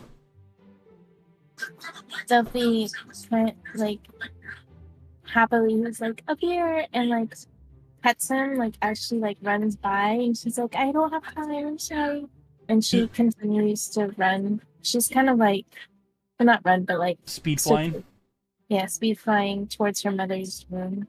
Abir is happily following behind, just giving small little yeeps as this small corgi-like mail carrier for the Oleander family is happily running behind as Ashley is also in tow. Princess Elf, if you don't mind me asking, what's the immediate rush, or are you just happy to see your mother again? I have things that I have to talk to her about, but I'm missing her dearly. Absolutely understandable. And she's like trying to stay elegant, but also is like speed flying through the halls. You head up the stairways to the royal bedroom, and as you get to the doors, they are currently closed. But you see, as some of the knights in front at first get surprised as a fairy flies around the corner, they quickly take not a defensive stance, but a on guard for oh, princess, you're back. Oh, and Ashley's right behind you. You're in a rush, and you're like rushing towards them, flying as they're like getting confused. Do we announce, do we open the door? And they're having this like quick can we announce your presence, or we just open the door right away? You're flying close to the door. Duffy just kind of is like, it's okay, and she like throws the doors open herself and flies in.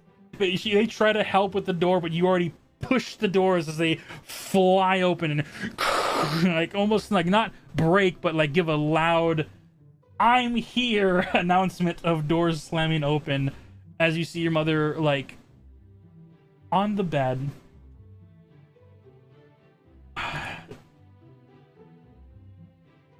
And just wakes up. Duffy flies over and she doesn't get like under the covers, but she lays on the bed and like starts to like kind of like hug her mom and kind of cry a little because she's like realized like she's home with her mom.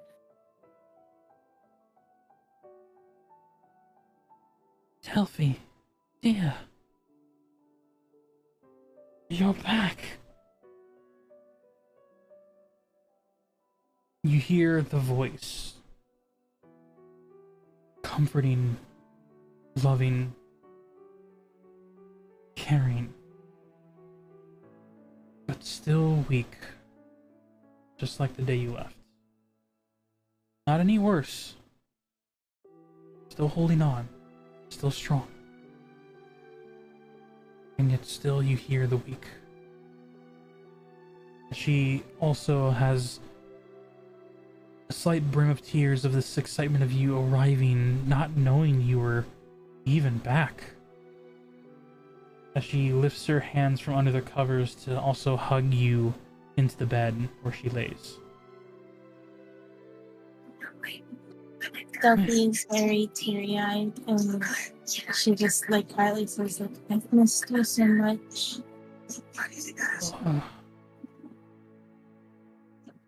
Dear, how long has passed for you? Just over a year. See, it has been close to a month for us.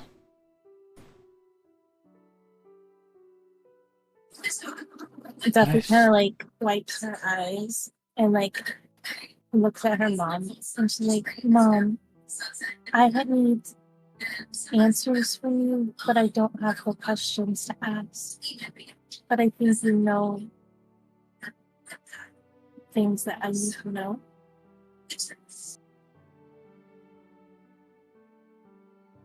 Darling, what are you talking about?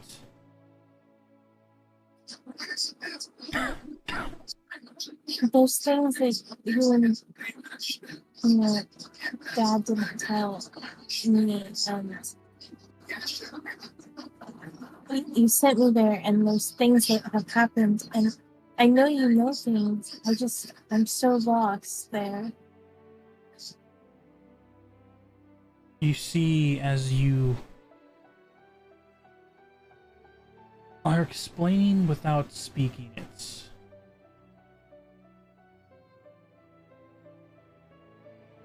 would you like to use your passive insight, or do you actually try and insight your mother's reaction to you saying this?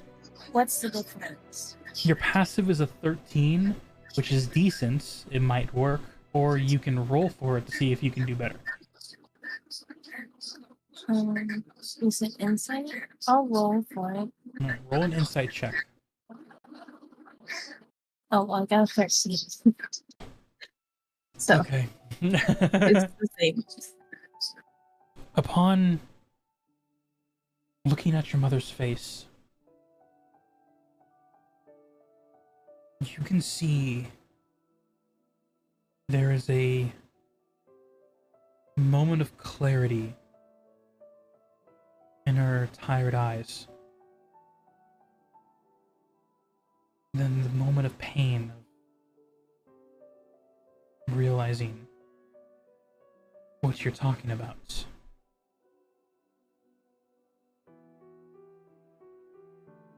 Ashley, dear, can you please bring us a cup of tea?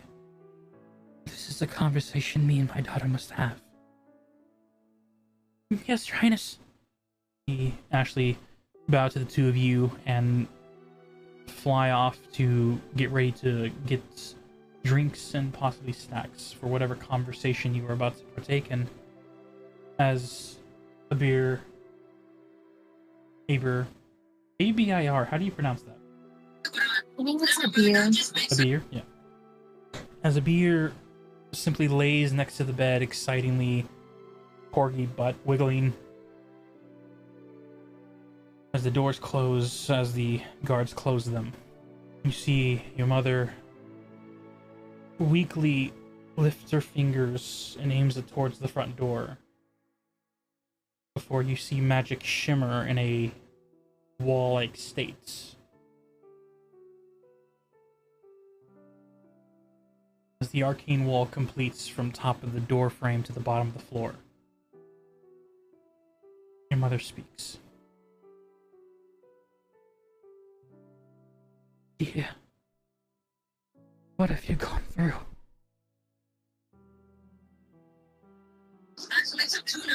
Duffy kind of like nuzzles her head like into like her mom's arms, like because she's like holding her a little bit, and she's like, "Well, I've met a hag, killed a hag, and I've had to make a deal." Oh no, dear. It's okay, baby. I need to know what deal you made. I'm so sorry. Mom, I need you to be honest with me. My friends in that city, they're in danger, and I just need to know. I need to know the truth. I need to know what is with me that makes them dance. And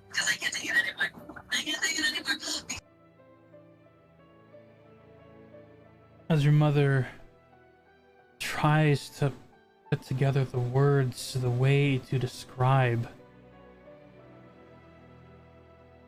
it takes about what feels like an hour, but is only a minute.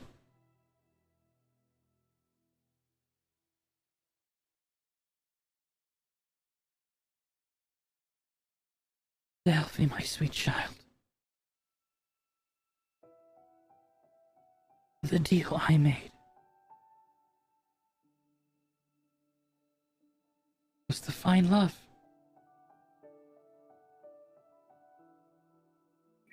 The audio is being messy.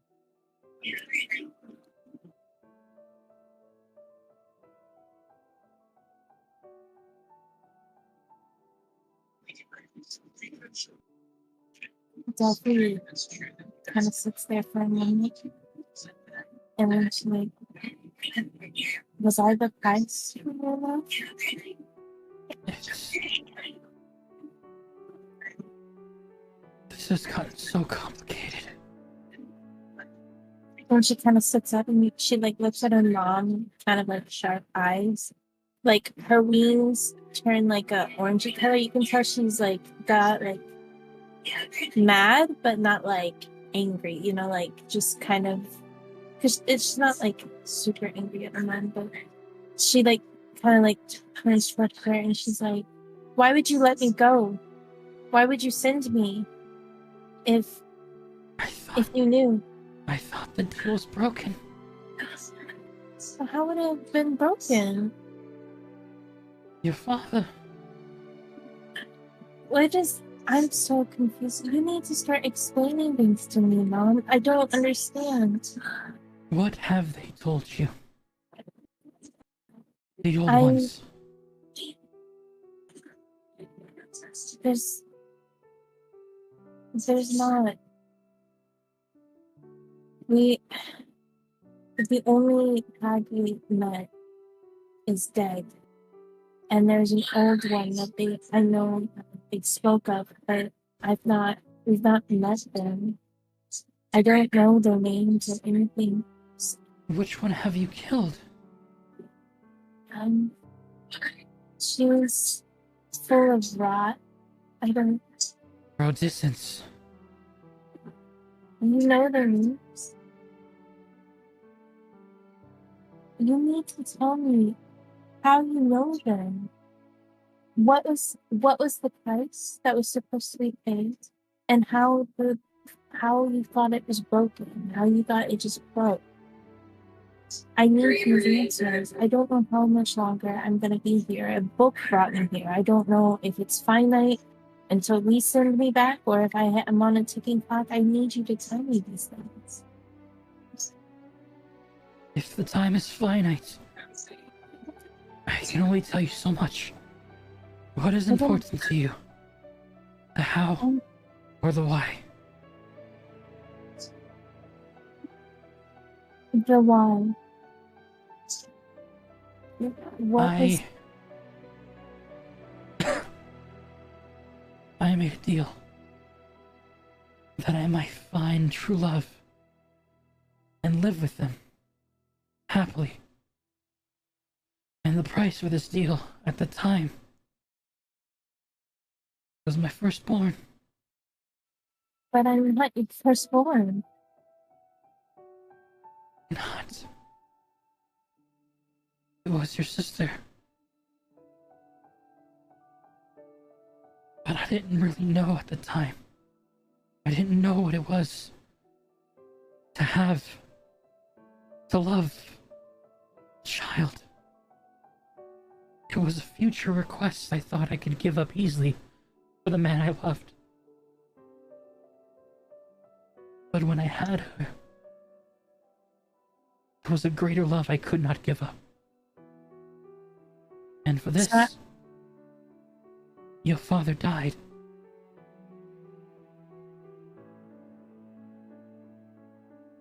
That is when I thought the deal was broken. But that doesn't make sense to why I'm not into it, because Laurel's the firstborn, and if she was the price, why am I the one paying? And not that I want Laurel to pay, like, I'm glad she's not, but neither one of us should. My dear, listen to me. That deal should hold no more power. If they are any after you, they are after you out of malcontent. They have no rights over you or your sister. And that is the price I am paying right now. The sickness I have is not of a disease. It is the price. So that you and your sister should live freely.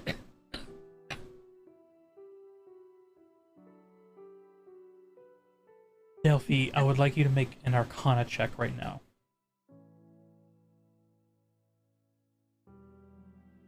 dirty 20. With the dirty 20, you feel the same wind and breeze begin to pick up around you. You have what you believe is enough time for maybe 2 more questions.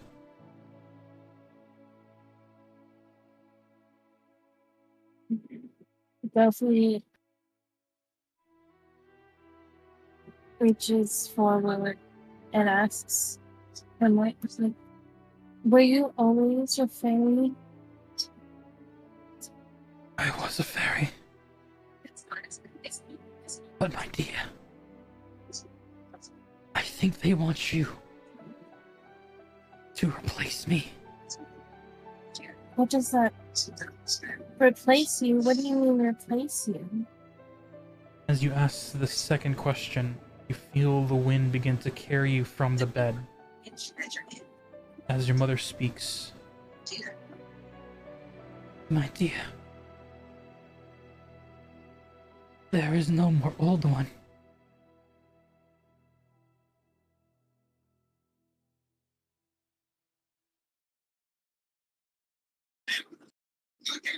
Is that all I hear? Is there's no more old one? As you get pulled from the realm of the Fae, jettisoned like a tornado and twister, and you find yourself back in that dome-like candlelit room. The pages of the book flip, and the book shuts. As you see petals from the garden rest on the floor.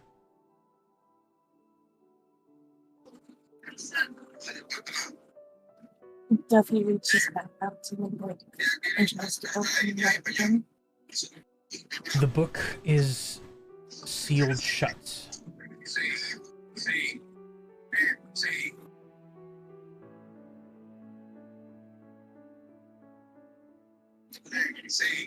Um, can she lift it from the table, or is it? As you lift it from the table, the dust seems to fall off the book like if snow falls off of a slick board. And the book is fresh, undamaged, and almost like if it was just made brand new.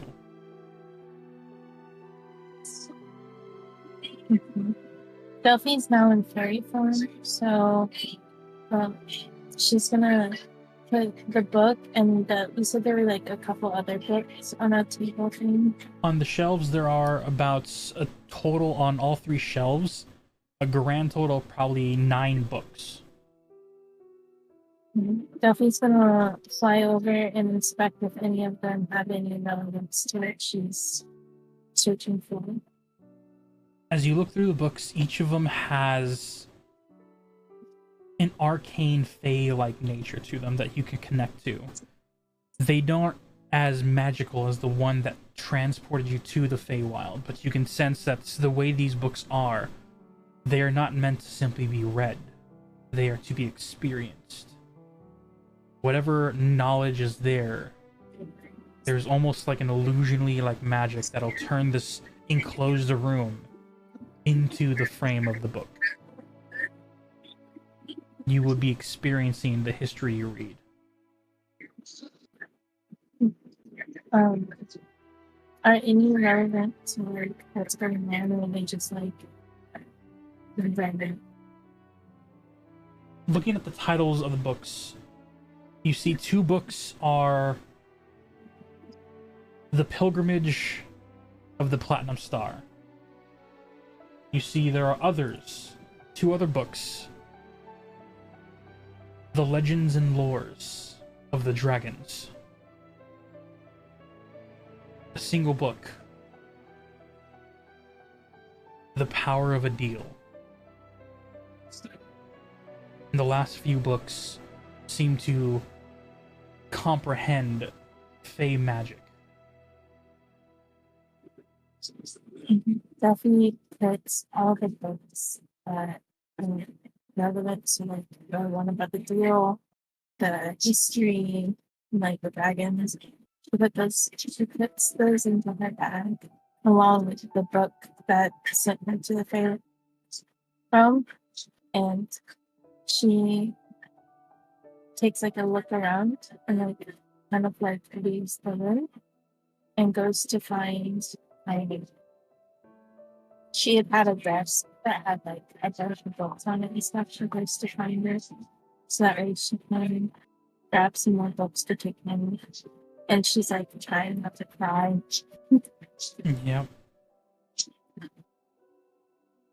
Did you say you were going to speak to someone? If she speaks to anyone, it would just be one of the librarians to help her get the books. She's in fairy form now, so she's going to give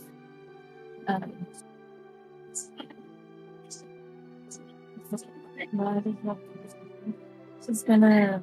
Do we have a second cast? A second cast? No, I don't remember if I got them because Valencia was supposed to get singing stones for me. And it's fine. I don't know if it was Valindra or Una, but one of them did get a few sending stones. Do you remember who they got passed out to? They were both supposed to get them. I don't remember. It's fine. She calls for she has the librarians call for a cab so that way she can more discreetly than just flying back to the woods. Go back to the woods. Okay. You take certain shortcuts, hide behind certain crates, hitch a ride on a few cabs on the back to stay hidden and get well traveled across. It takes a while. Some people and some kids do spot you, but it's a boy who cried wolf in the city. The parents and or other individuals around don't truly believe that he saw a fairy princess casually flying on the back of a cab. And you make your way back eventually to the woods. As you enter inside, Clara, finishing up her book on the first day, looks over you. Delphi, oh, you're in your fairy form already. Is everything okay? Delphi looks at her and she's like, yes, I just really need to rest. It's been tiring, I've been studying. She's like, I have more books. I'm gonna go upstairs if I could get some tea and some, strawberry pancakes or anything delivered up. Yeah, to my room. absolutely. And Duffy starts to, like, without really listening to what Claire's saying, starts to, like, make her way towards the stairs kind of swiftly. Begin to walk past. You see the small child known as Momo look over to you as she's like playing cards, and as she looks seeing you fly by. You're pretty. Duffy kind of like meekly is like, thank you. And like Duffy is trying not to cry, and her wings are like kind of like a light teal blue, like almost watery. And she goes up the stairs as fast as she can to get to the room, and she accidentally kind of slams the door to the room. Okay. It takes a while you're in there for Haley, the coyote beast folk, to bring you your tea, your foods, sweets that you requested. But eventually you have them, and you have a time to yourself in your room. She had wanted to study the book she grabbed, but instead she just laid in bed and cried for a while. Okay. Do you spend the rest of your nights studying a book before going to sleep, or are you just going to rest for the night? She kind of lays around, sleeps a little, and then after a little bit gets up and bathes. And then it's pretty late, but she lays down in bed with the book that talks about making videos. And she just like kind of flips through it. Okay.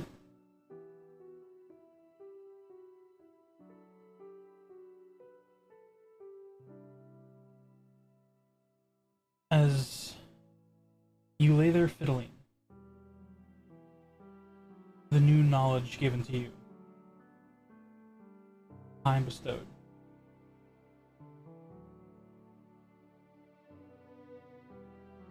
We shift over the first day of Durant. Oh my god. I had to. That's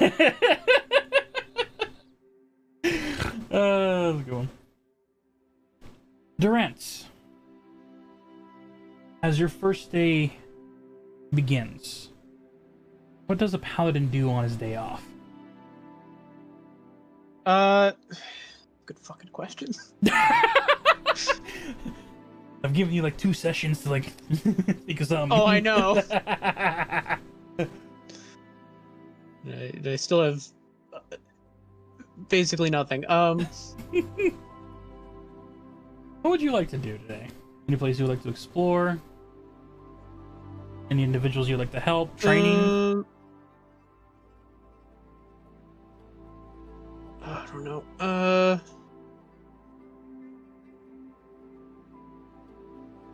Well, we have 3 days. What? What am I doing on?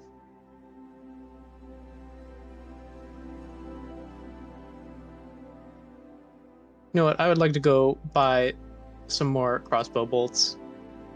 Okay. As you wake up from your morning early, well rested, you hear the stirring of the small child Momo for the first day run up to Timothy's room, or Theo's room actually, it's where Timothy's staying. You hear the commotion go on as you finish your breakfast quietly, as they have their breakfast in their room, and Delphi has her morning rise in hers. As you head out to the nearest Fletcher shop, you check out to get arrows. Are you looking for magic arrows or just arrows? I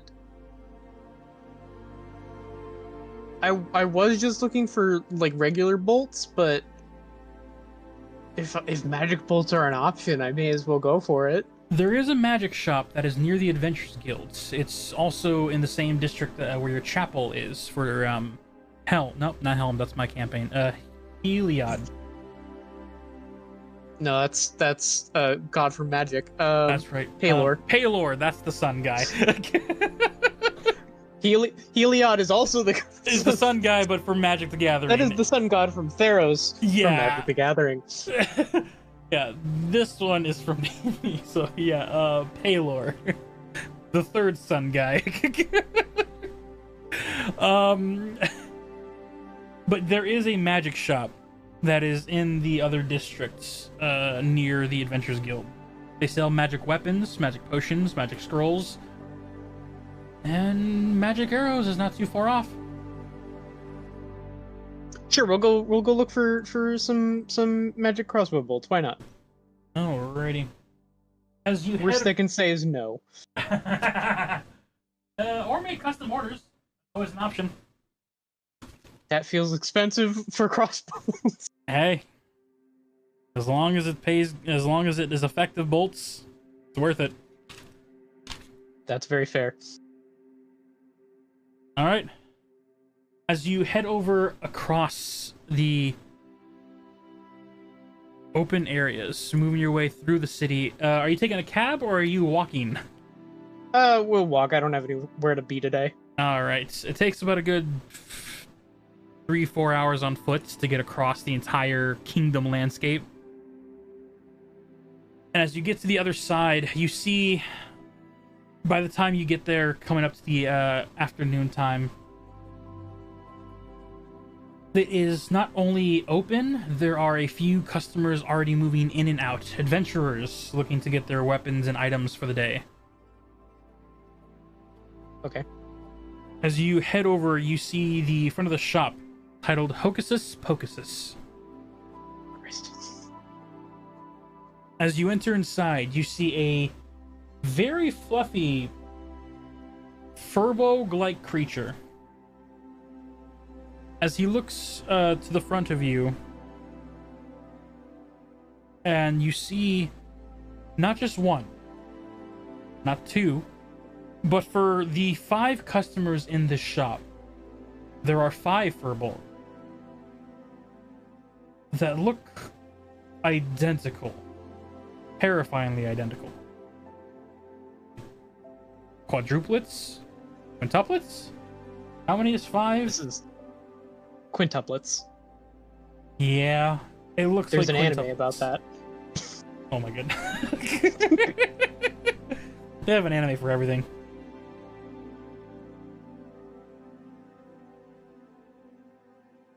As they see you enter through the shop, you see one that is behind the desk working on cashing someone out.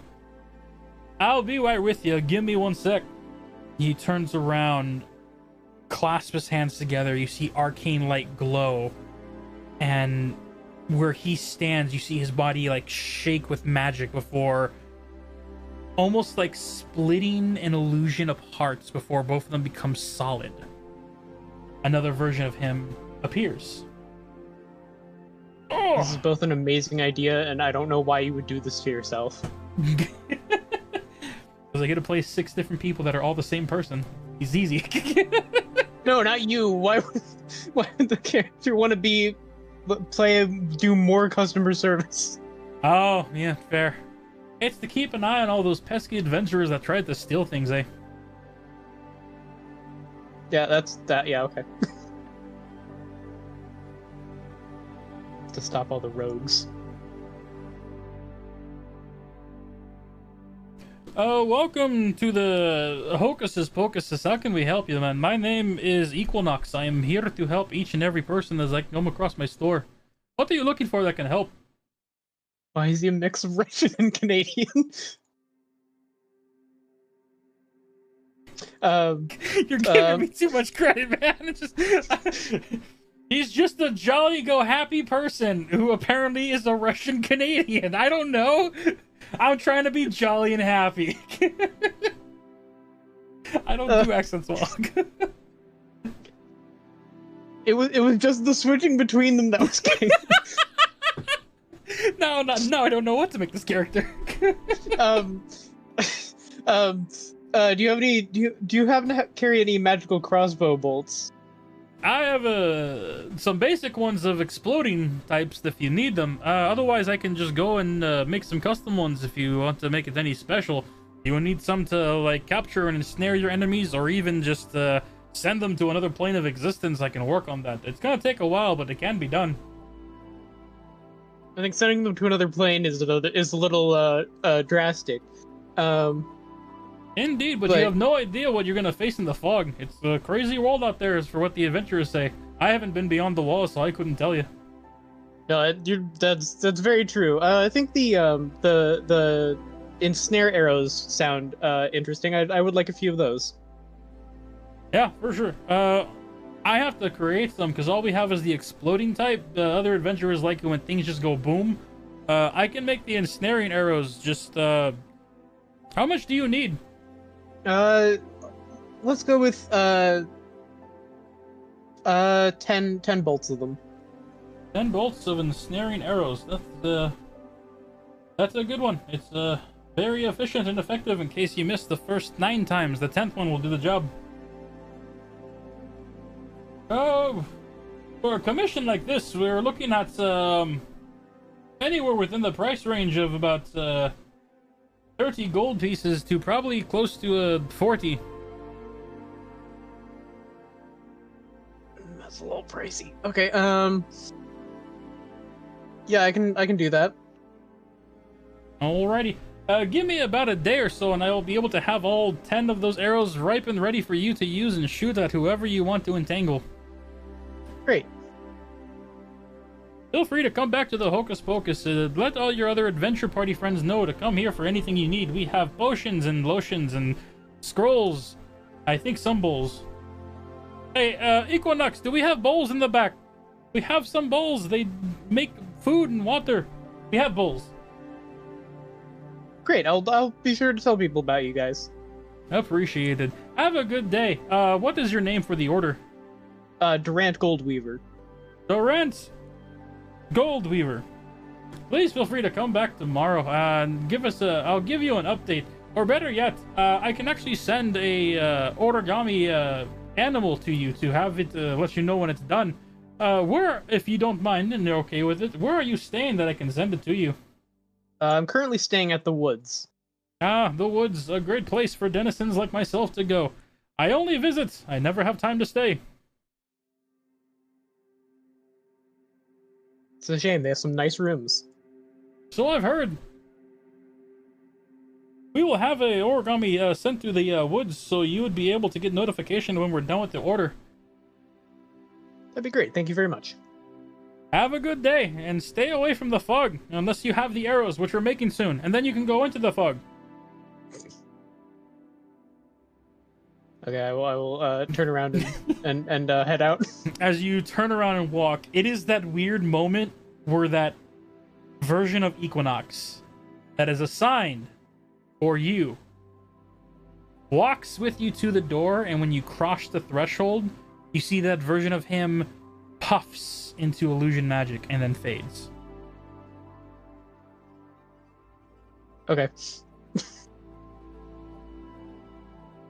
I have questions about the ethics of this, but okay.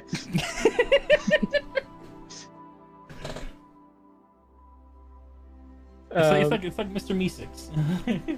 You have a task, you push the button, and task is done. Yeah, but I have questions about them too, so that doesn't help. Mr. Meeseeks, look at me. Okay. You have the rest of the evening for yourself. A solid 10-12 hours. I would like to go get some regular crossbow bolts as well.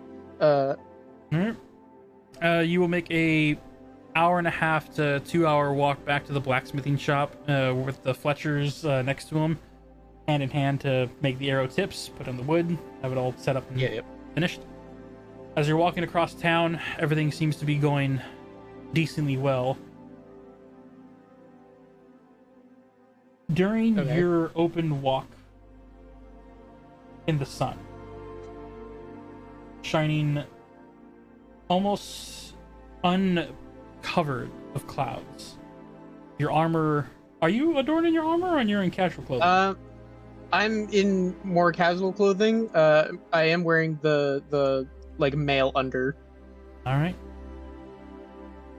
As your symbol of Palor, you see as the sun glistens off the necklace, ever so gently, to create a symbol on the ground. And as it reflects,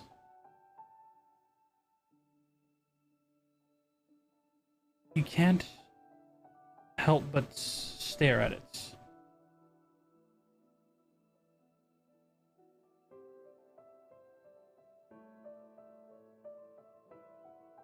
Before you hear a voice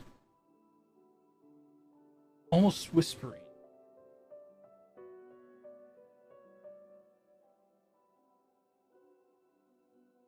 "My champion, we must speak."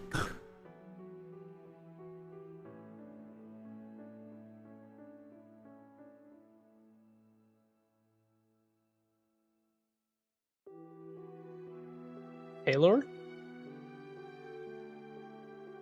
you get the impressions for the first time. You've heard a voice guiding, but with authority. The way your chest imbues with more radiance. That might have been the voice of Palor.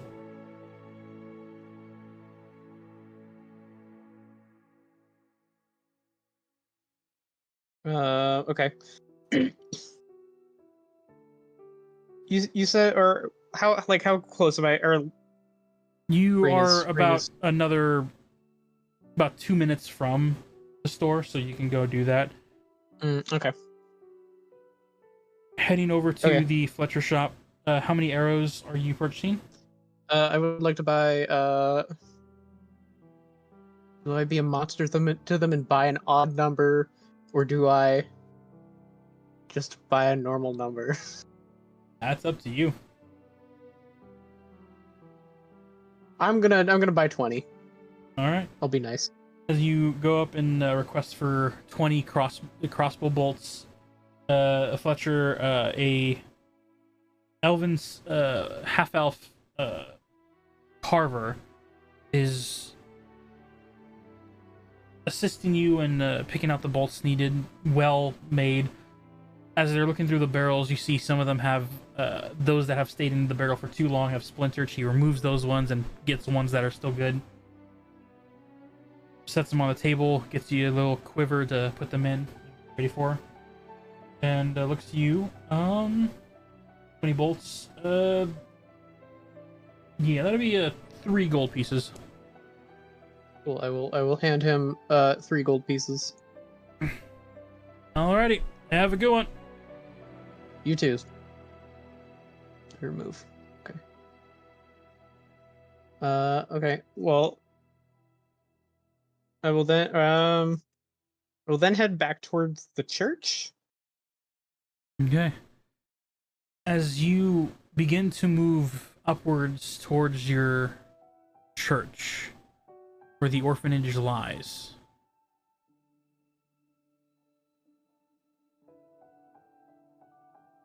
you make your way past the Adventurers Guild, past the magic shop you came from. You see a couple of children are getting ready to clean up for the evening as the sun, it takes you a couple more hours to get down over here, is getting close to head towards the late evening. And as you head to the front church, you see as already on the front stairs, the head priest is standing there. Not really expectantly, but almost like trying to bask in the little bit of sunlight that is still emerging in the day. As he I don't feel like this is going to be an uneffectual time to do this. What do you do? I'm gonna walk up to him and greet him.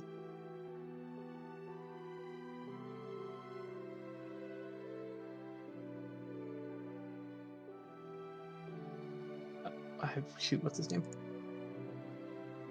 I have it somewhere.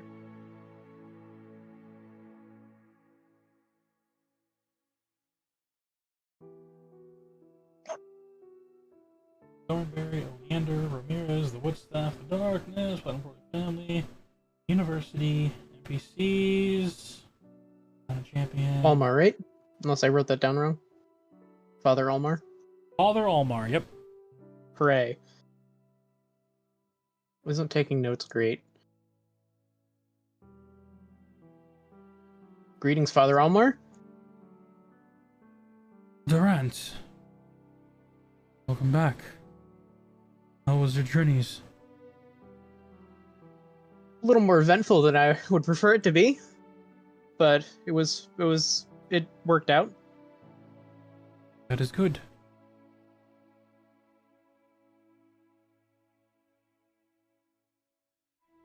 He looks at you almost like examining not your outer appearance, the reason for being here.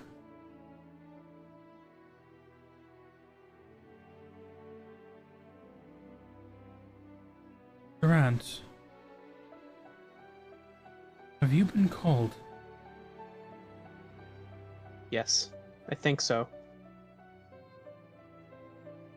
Right. Follow me.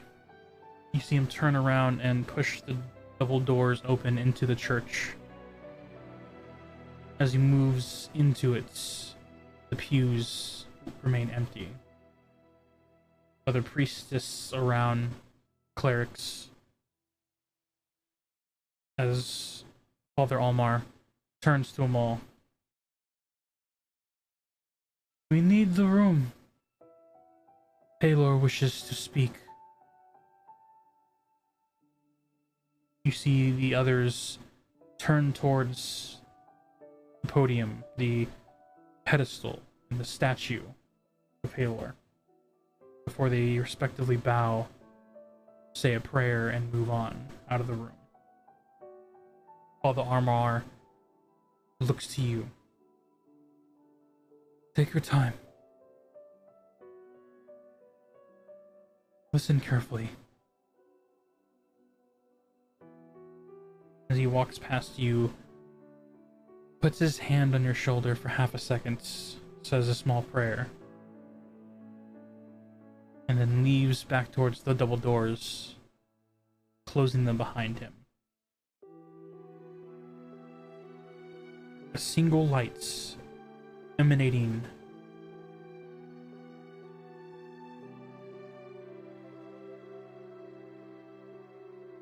sun rises in the east and sets in the west, right? My brain's not that fried. Yes. Yes. Okay. Sun rises somebody in west and then sets in east. Yes. No, it rises in the east. It rises in the east and sets in Okay, the west. that I just really Googled it because sun rises in the you east, sure? sets in the west. I Yes. just fuck off, hi. Are you sure? Don't mess with me. I'm at that brink of 24 plus hours. Because right According now to Google, it sets in the west. It sets in the Because- west. this makes no sense. What do you mean so? it makes no sense? I'm on the west coast and I see it set on the horizon of the coastal line to the west. Bitch. Yeah, it goes under the ocean. Alright, yeah. So, on the western wall, where the sun is barely shining through of this Whatever. church. What do you mean, whatever? That's how the world. Whatever. The The light, flat earther confirmed. the light shines through a almost pinpointed glass stained window, giving a single spotlights in front of the pulpits.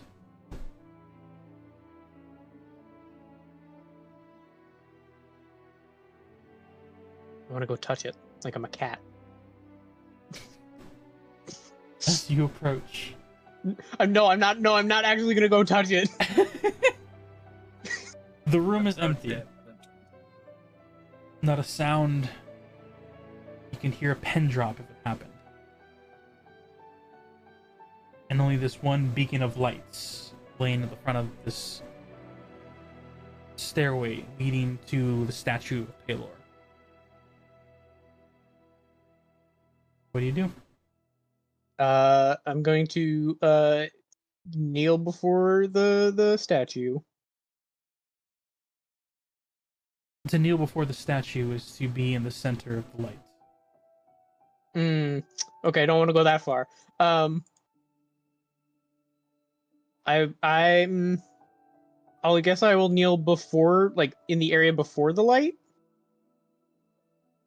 As you kneel just outside of the burmest of the lights,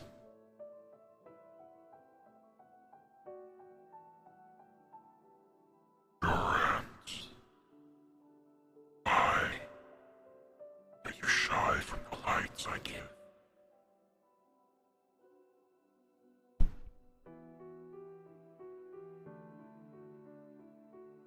Does he want me to come into the light? Is that what he wants?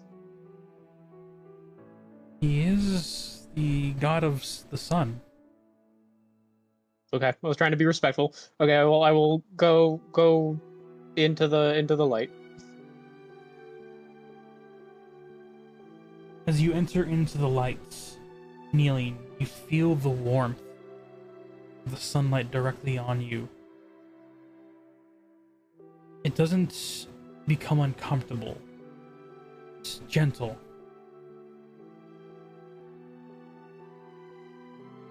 As you hear a voice, clearer.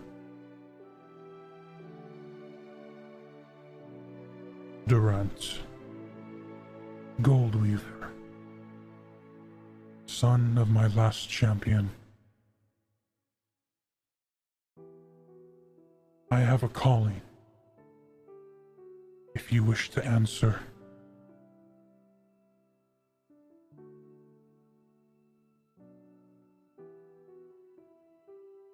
I will answer your call.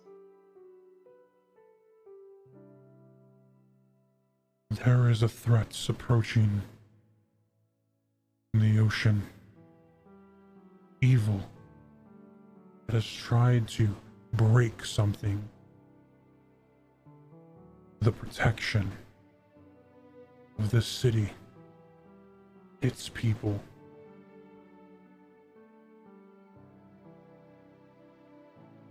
As much as the gods have little influence in this world,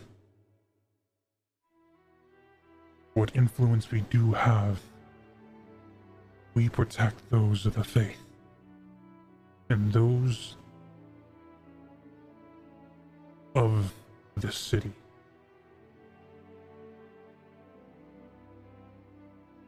This city needs a new champion.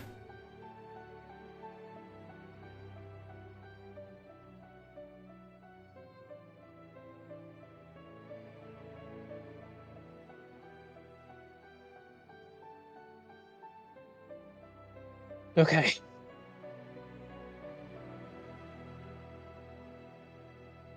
I'll take up the mantle if that's what you desire of me.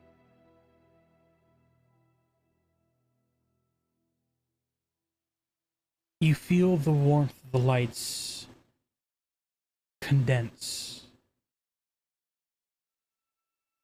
And as you lift your head, standing in front of the statue, silhouette of a almost human made of light itself, featureless besides its body frame, stands before you.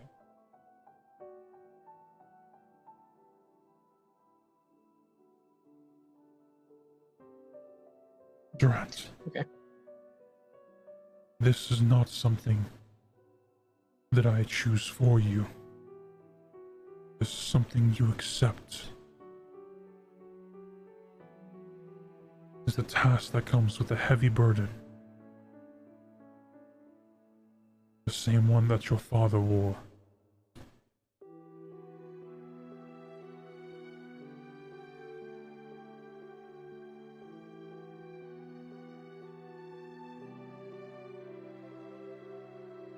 I know.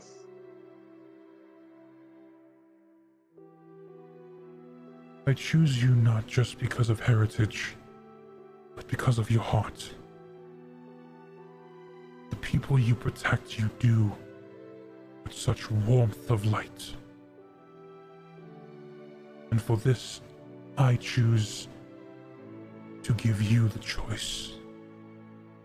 To wield a glimpse of my divine power. To protect not only those you care about, but I ask you to protect the people I care about in this beautiful city, created by a deal, but still loved in its own passion.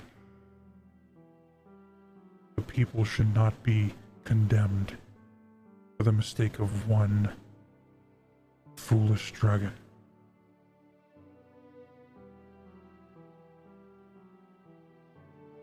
I agree. will help. I will take your mission. And thus, I will grant you my light. Once per day, when you need, you may use the full divine weight of the sun. You feel the lights begin to expand bright, like if time was reverting back to high noon. The peakness of the sun, the heat doesn't hurt you, but you harness it. As your armor, the mail that you wear embodies it and embraces it. As your necklace then glows, shimmers, and the heat dims down to the gentle warmth. The figure gone, power bestowed. Neat.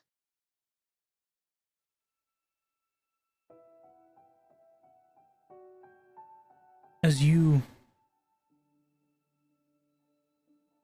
look past the sunglass, the sun setting over the horizon,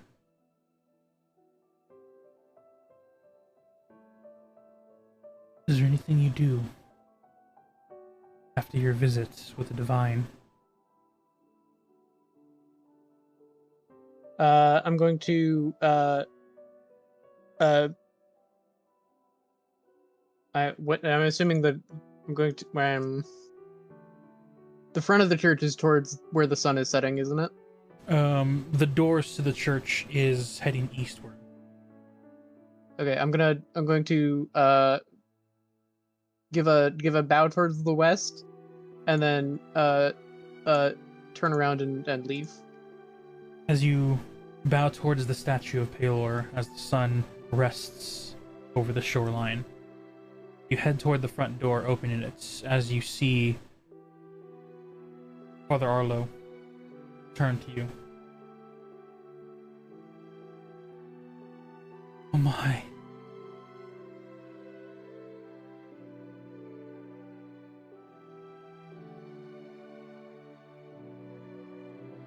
Holy Warrior Durant. If you ever need the service of the church, we are there for you.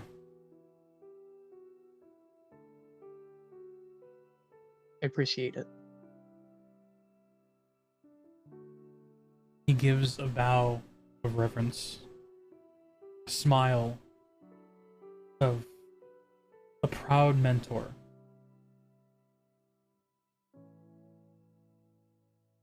Where do you decide to lay your head this evening?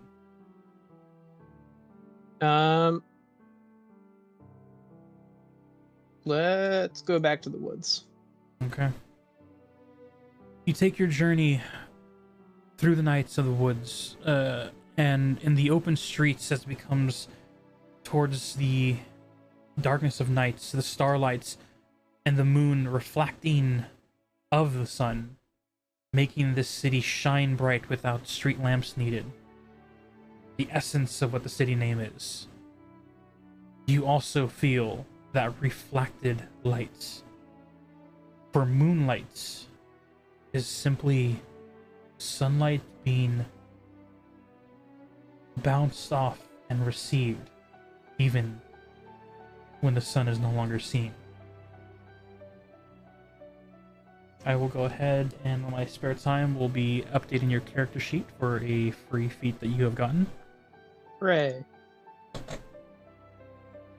As you return back to the woods, entering inside, you see the small child Momo as the other two are now, it's coming late at night, and Haley and Elle are getting very tired, but the young child Momo is still very energetic. As you see Clara look over to you entering in. Durant, how are you doing? It has been a day. You can say that again. Momo, we need to let everyone sleep now. I can Stay up a little while longer. Okay.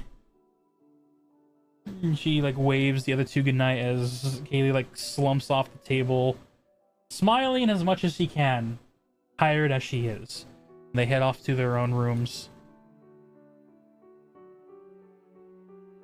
As Clara goes to Momo and begins to get on the table and draw and play with her, you head off to your room. Unless you wish to do anything else for the night. Nope. Sleep time. As you head off to the room, get some sleep. The second day comes. The lights wakes you. Do you have any plans for today? No. Okay.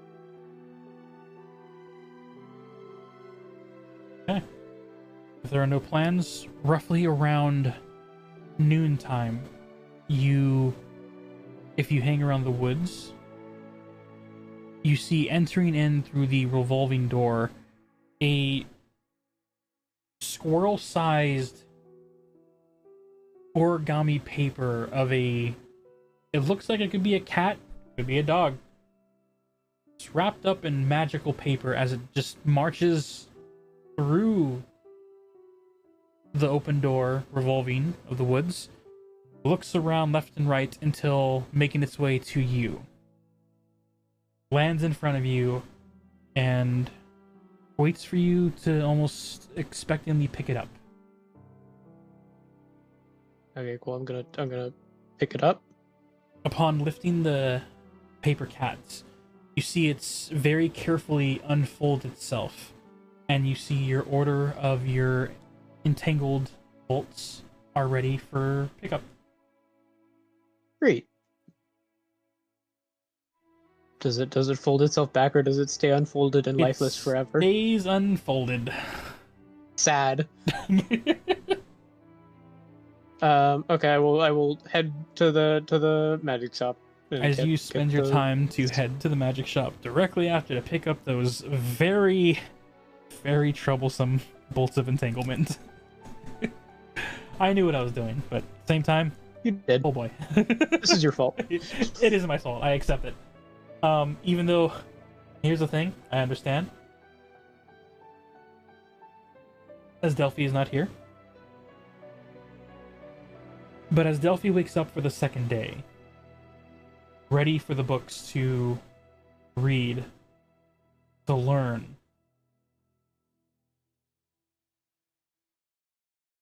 she gets a interesting awakening as she begins to blink her eyes open, sun coming through the curtain window. Well, good morning. I hope you're all ready for an exciting day. As a voice comes seamlessly from the open air, as Delphi rolls over in shock, as the book that sent her back home is no longer in her backpack, but laying on a table, upright on its spine.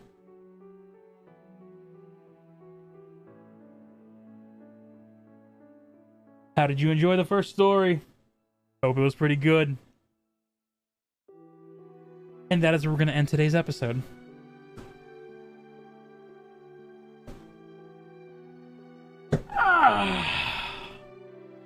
Josh, is that the Book of Biggest? It might be the Book of Biggest.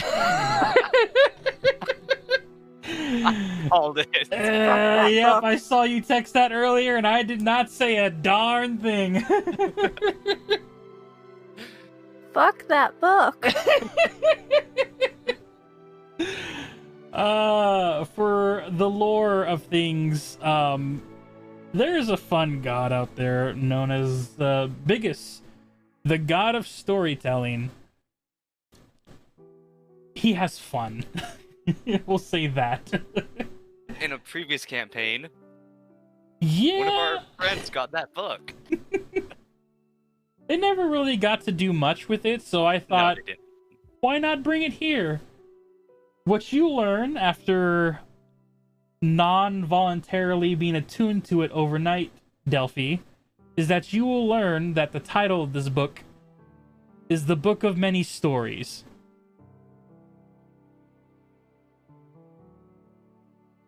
And on that note, ladies and gentlemen, if you enjoyed this story, hit that like and subscribe button down below. Hit that bell notifications to know whenever we upload, because I don't have an upload schedule. I'm editing everything myself, and I'm trying my best. Don't yell at me, especially you, Pi. I'm trying. But in the meantime, I hope everyone has a good time, has a good day, and by the next episode, we might absolutely, maybe, going to a casino, having some fun, and seeing if we can make back, if not make more money, or just have a nice buffet after losing a couple hundred gold. Who knows? I don't know how much money you have. I don't know. I'm not going to gamble anything. I made a lot of money hunting. I might just spend the whole day doing that again. Hey, yeah, it's a good way of making money as well. With that in mind, I am excited for multiple reasons. So, have a good night, and I'll see y'all in the next video. Peace.